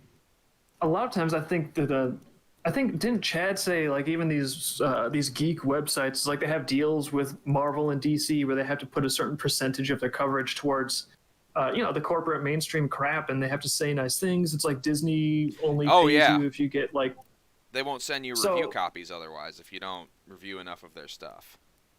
So I feel like that's one thing that I've like. Shots with Comics is sort of an exception to that, but it's like, where is the media outlet that will be posting Shots with Comics reviews in it? It's like, because Shots with Comics, that's a cool show, but I'm wondering where is like the journalistic site or website or anything that actually covers the crowdfunding market, comic books. Like, we need more shows like what we're doing. We need like a network of people doing this shit, not just Chad, you, and me. Like, that's only so much. We need more, someone who does written reviews, people who cover. I would love a show about, hey, what's hot on the crowdfunding market this week that looks cool. Like, that'd be neat. Or a show that's exclusively reviews crowdfunded projects. That'd be cool. Maybe this stuff does exist on YouTube, but I don't know about it. That would also be useful. Yeah, if anyone knows of any good crowdfunding review shows, like hit us up, because I'd love to start like getting networked in and like getting to know like, because the crowdfunding market, like, I'm sorry, that's where all the original stuff is at. Marvel and DC are just like, remember Batman? Remember Batman? Do you remember Batman again? What about now? Do you remember? We're gonna make Batman, but he's like Batman, but a little different. Remember? It's like, okay, we get it. How many remixes of Batman can you read? It's like... Yeah, and I'm not even saying like, oh, Batman's terrible. Like, yeah, if you like Batman, you know where to get it. But when it comes to new stuff, like unique things, creator-owned stuff, like interesting things that you don't know what it's going to be like, and you might be off on some brand new adventure that you wouldn't have imagined before, the crowdfunding market is it. Even people from Marvel DC are doing stuff in crowdfunding. Like right now, on Kickstarter, Chad Hardin is crowdfunding Temerity, which is a brand new sci-fi action comic that he's making with Gemma Young, and it looks really, really badass. So, like, seriously, check out Temerity and Chad Hardin. Chad Hardin's a good guy. I like him. He's been great for us. But I mean, I only know about that because we know them through Crypto Comics, and it's like, how many other gems are popping into existence in the crowdfunding market and then fading out? Like, there's no journalism on crowdfunding, like none. Like, the only people that even cover it, they're just like, the Comicsgate people are white supremacists. It's like, well, are the books any good? They never talk about the quality of the books. We did. Yep. Turns out they're bad mostly. Like, well, we were the only people that actually tried to go out and read them. Which is a shame, because there's a lot of stuff in the crowdfunding market that is spectacularly executed, and none of it gets any ink coverage anywhere. So we need an actual, like, journalism industry that covers comics, because right now we don't really have one. We just have a bunch of shills and Shots with Comics. Well, and I know one friend of mine who got extensive coverage in the crowdfunding market, but... And it's Ngozi. I can never say her last name. It's like ridiculously African. But she does the comic Check Please, which is very, very popular with like young teenage to college age girls. It's about hockey players, and it's very cute. But she got extensive coverage on, like, she was interviewed on NPR, like the national version, and she made a lot of money on her comic, but I worry that she was only ever covered as like a diversity thing because she's a black female creator and she's making a comic about gay hockey players. I worry they didn't cover her comic because it's good, and it is, and she does deserve good coverage. But I worry she only ever got that coverage because they were like, "Ooh, look at all these buzzwords we can stick in." And I mean, Probably. and it, good for her. She made a ton of money off of it. Like that's smart. But it's like, are there more that should be covered, and not just because they're by blank blank blank quota? I don't know. I've thought about it. I don't know what her feelings on it are. I haven't talked to her in a long time, but maybe I can say ask. Though to people in the crowdfunding market, if you were born a certain way and there's people that run journalistic outlets that are racist and they'll advantage you because of the way you were born, take advantage of it. Why not? You need to use every advantage you can get. But ideally, we're going to eventually, I would love it if there was some sort of journalism or press corps that just focused on whether stuff was good and, maybe wasn't racist and sexist in terms of what they choose to cover. Yeah. No, I totally agree. And that's always circled around in the back of my head when we talk about the journalistic coverage. And it's like, well, that was a crowdfunding campaign that got a lot of coverage, but it seems like they're very weirdly selective about it. Like Zoe Quinn's fucking crowdfunding shit gets a ton of coverage, and she never even completes the projects. And nobody cares. Like, the journalists that cover those projects so excitedly, they never follow up and are like, yeah, and then it came out and it was awesome. It's like, no, it's just all the money evaporated and it went nowhere and no refunds. That never even that doesn't get covered. She's connected. Yeah, crazy, right? She is connected. She has nepotism on her side. Oh, I know. Like, she's... I always talk about it, but Brianna Wu, like, apparently she's friends with the guy who runs the studio my brother works at, and that's like the weirdest thing to me. She just comes in the office sometimes. I'm like, really? The people that serve as figureheads for the establishment morality are treated very well, and it helps if they come from the establishment and if they come from trust funds and wealth, and incidentally they do, don't they? Yeah, Brianna Wu comes from a trust fund. Zoe Quinn does. I wish I did, but I don't. Pardon my working class knowledge, but what the fuck is a trust fund? Oh, that's when you're born as a kid and you never work, but your parents just give you kind of like infinity free money because they're filthy rich, and then you run around and you tell working class people that they're evil because you don't have anything better to do. Yeah, trust fund kids are the worst.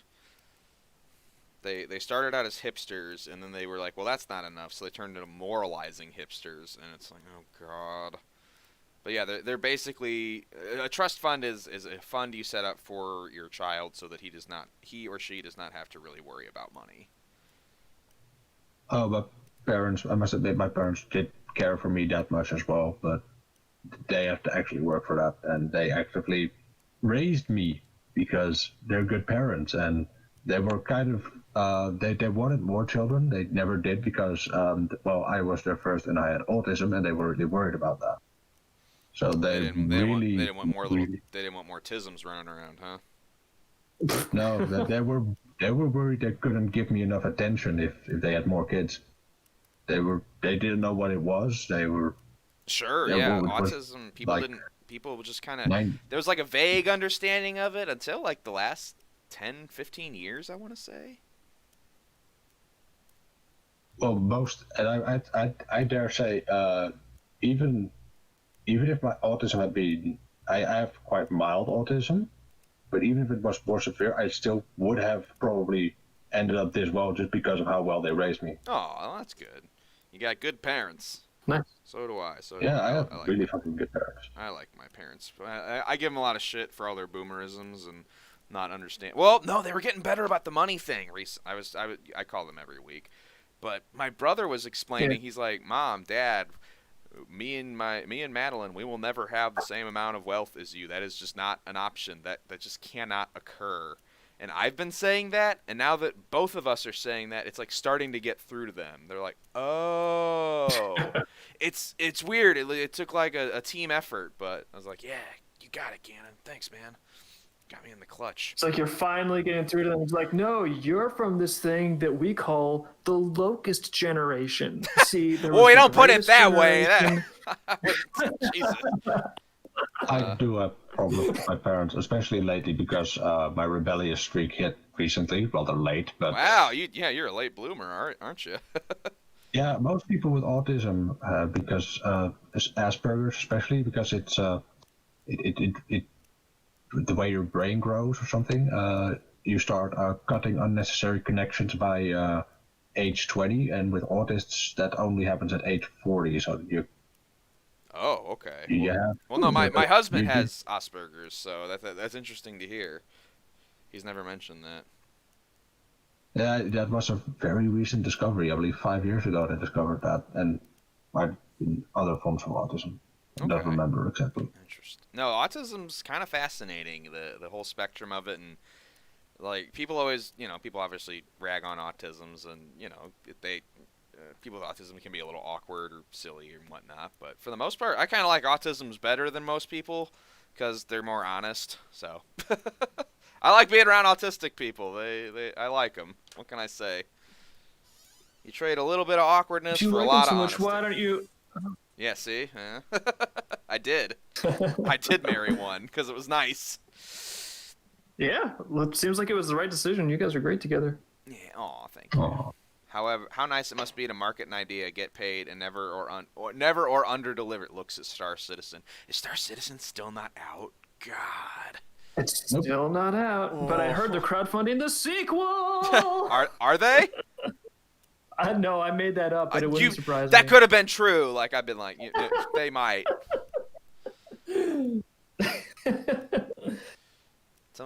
Yeah. See, that's another reason we need crowdfunding news. Is we need to have some sort of journalistic entity that is like, here's what's good, here's what works, here's the creators that didn't deliver, and they never followed up on why that was.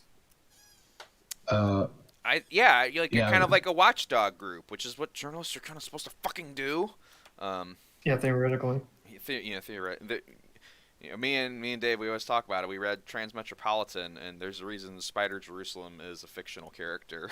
It's because it's too stressful to do that full time. I went in Spider Jerusalem mode for a little bit, just for the Zeus Sadism chat leaks, and I ran that to the conclusion that it was going to be at, and then it's like, okay, time to hang that hat up. I can't be like this all the time. This is a nightmare, and we don't get paid enough for it.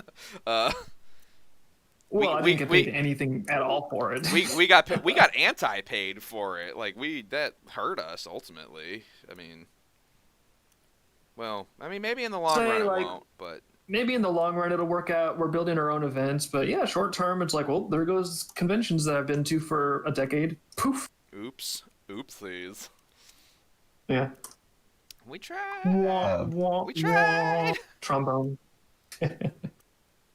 Most of when I hear you complain about your parents and money, I'm like, I have different problems with my parents personally. It's more about them being very, how do I put this? Because I really love them, but this is gonna sound really fucking derogatory. Go for it. But they're really really obedient to authorities. Mine do that a little bit too. It could be a little, And it was on the news. It's like, no, that doesn't matter that it was on the news. It's still not real. Stop it. Yeah, that's also part of the working class mindset of part of the ancient like Middle Ages regime of the peasants just do their work, and the knobs do the thinking for you because you have your work. And since both of them are full time at work, that's just kind of a mentality that's still there. They don't got time to think about that shit, and someone else is thinking about it for them. No, I get it. Yeah, that's part of the working class mentality. I was gonna say your parents. They sound like they're working class. Like what do they have, like factory jobs, or what do they do? If you don't mind me asking. Oh no, that's not.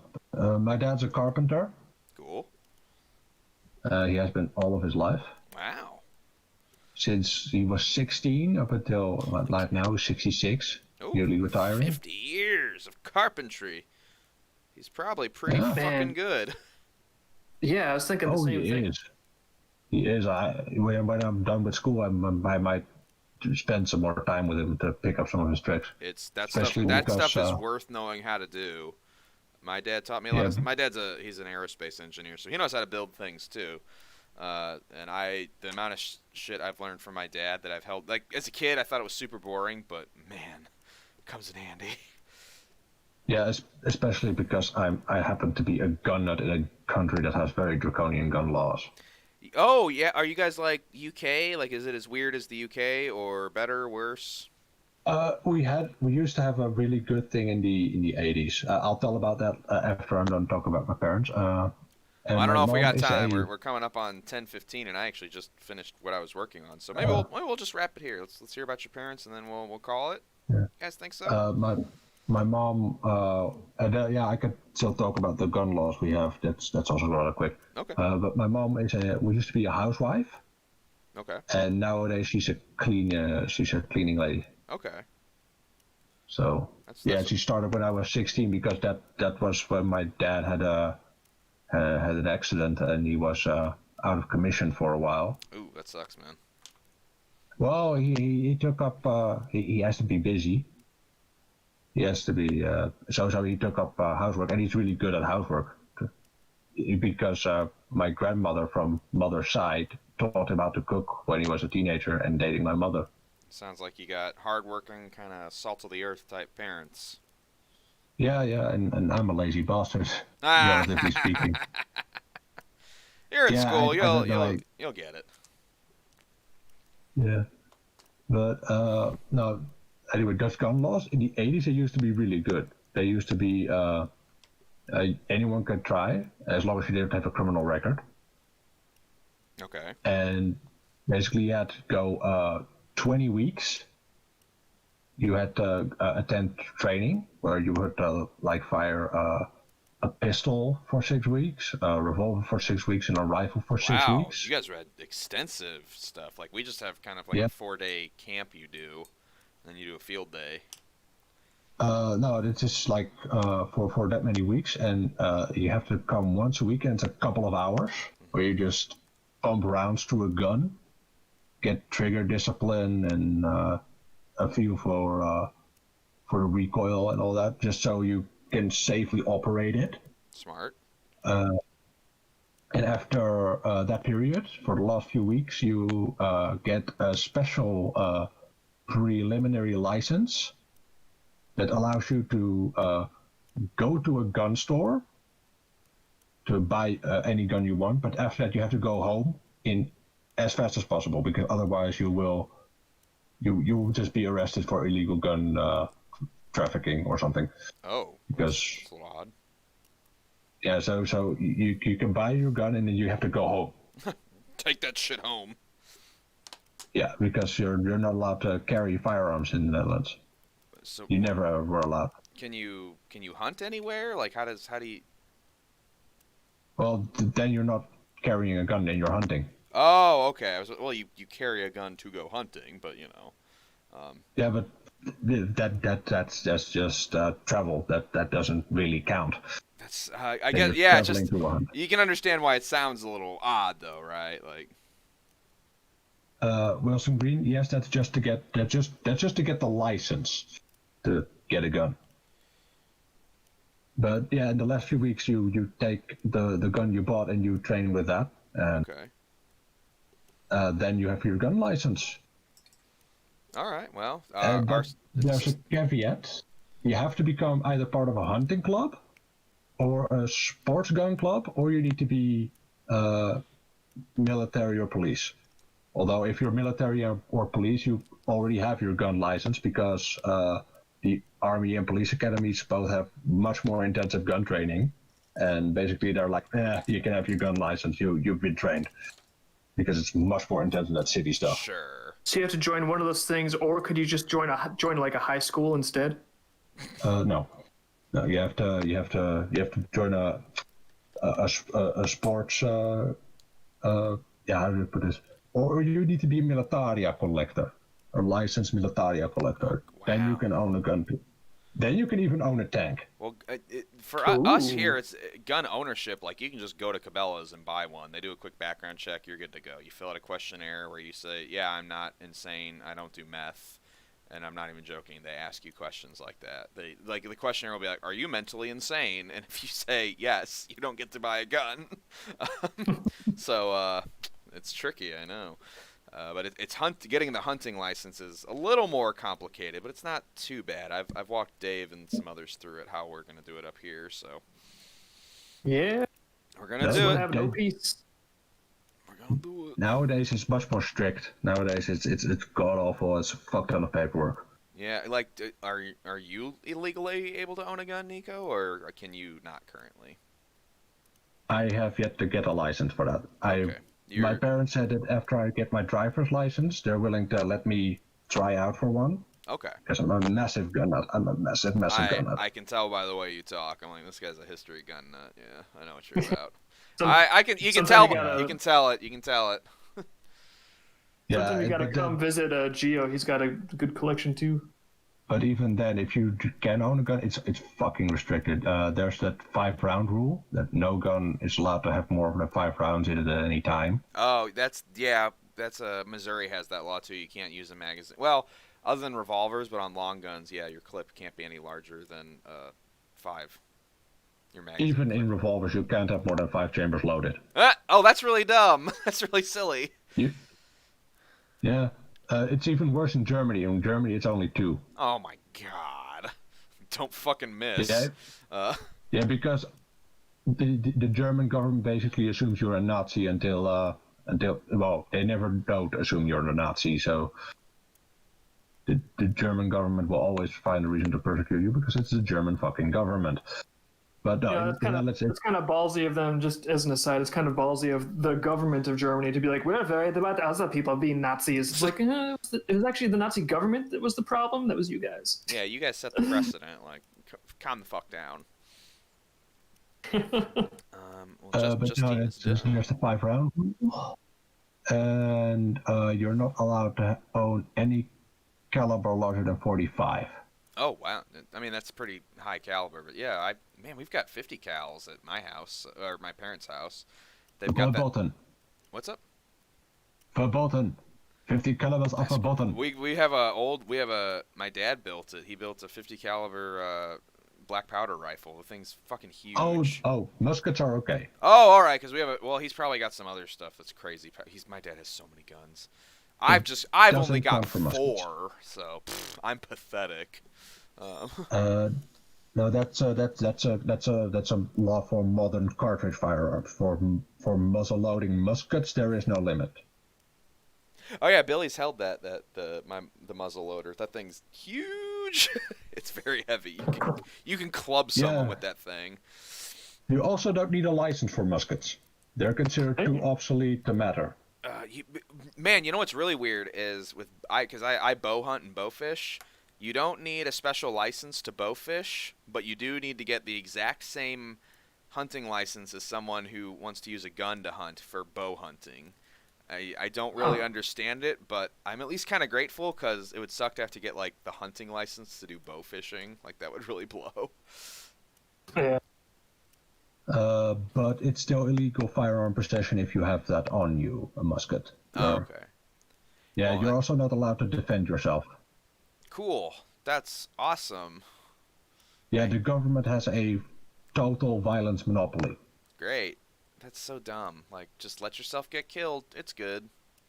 No, fuck that shit. Yeah, if you apprehend a suspect, even if you don't use force, if you directly call the police to pick him up, if you hold him prisoner on your property, you're charged with kidnapping. That's retarded.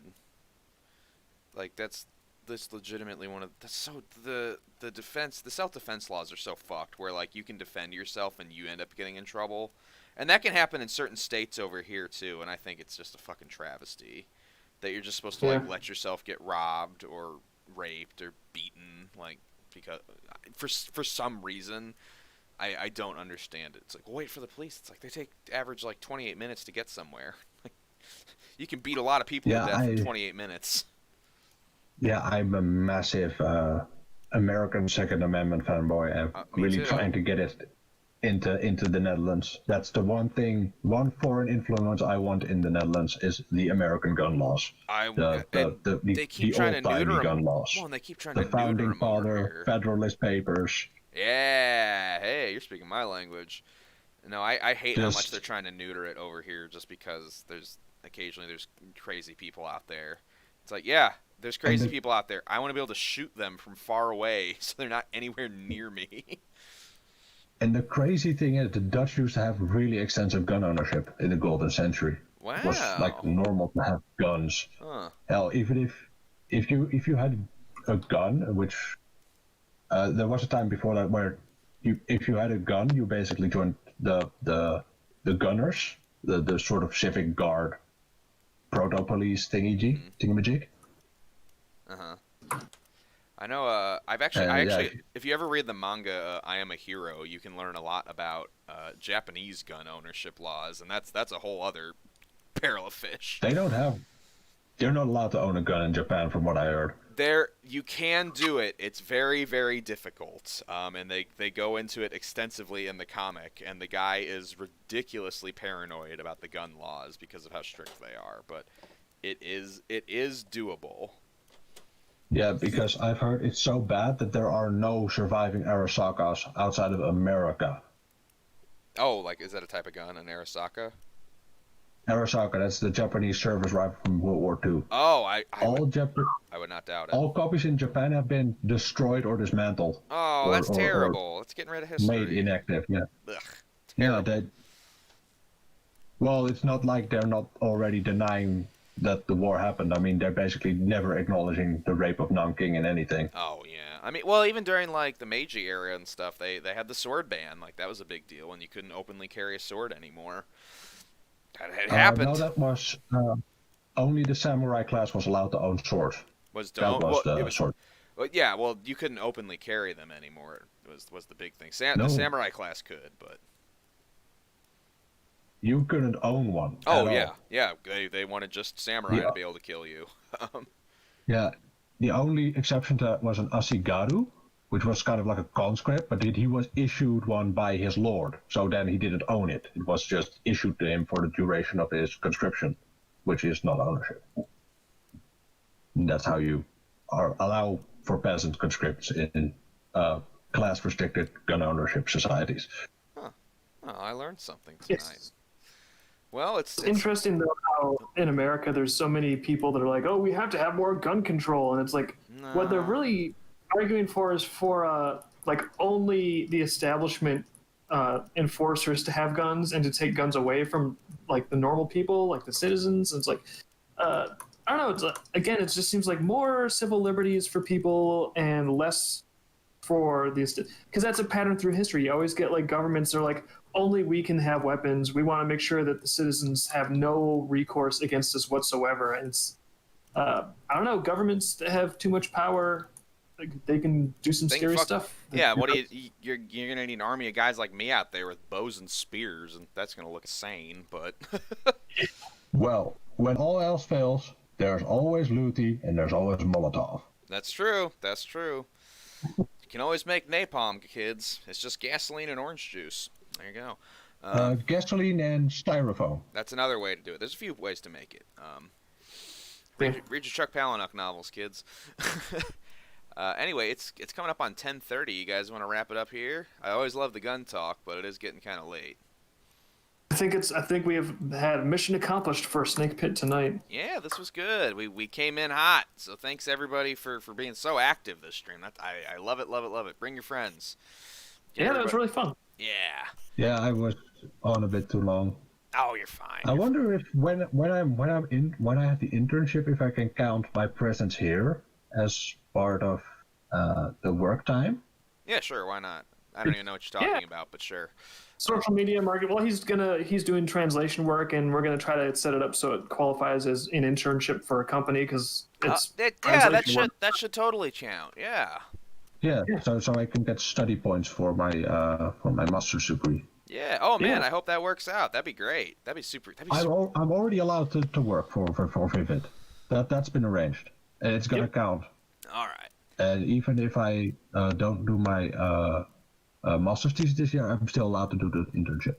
That's all fine. Okay. We still have to make one more appointment to arrange all the rest, sign the papers, and then it can start. And like I said, Okay. I'll be checking emails, and either way, I'll hit you up in email tomorrow. I'll let you know the status of that. But for today, this has been a successful snake pit. Yes, it has. Yeah, and then Dave and Vivid will have my undivided attention for 336 work hours. Perfect.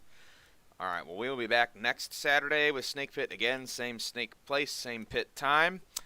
7 p.m. EST on twitch.tv/BonidusUdo and or Dreamkeeper's Comic. I will be on twitch.tv/ShotsWithComics tomorrow night doing the Gut Rot episodes. We are reviewing, once again, some awful comics from the 80s and 90s, and Chad has come up with a gross shot made of, like, sardine juice or something for me to drink. So, yeah, it's going to be terrible. Good luck. If you ever have Dutch comics, have me on. Yeah, I would love to. Send me some. Send me some weird old Dutch comics. Or new ones. I don't care. None of them are in English. Oh, okay. None of them are in English, so... Damn it. I'm sure I would have to translate on the spot, and that's kind of easy to botch. Yeah. Well, maybe we'll be able to figure out something at some point. I do have Bommel and Tom Poes. All right. That's the first comic to ever be recognized as literature in the Dutch canon. Well, maybe we'll read it someday. But other than that, guys, it's been a lot of Well, fun. I doubt it. Oh. Because the English translation was botched, and they've never tried it again. Oh, that's too bad. All right, I see a ton of good nights and goodbyes in the chat, so thank you, everybody. We'll be back next week and tomorrow night. Goodbye, goodbye, goodbye, goodbye, goodbye. Good night. Nighty-night.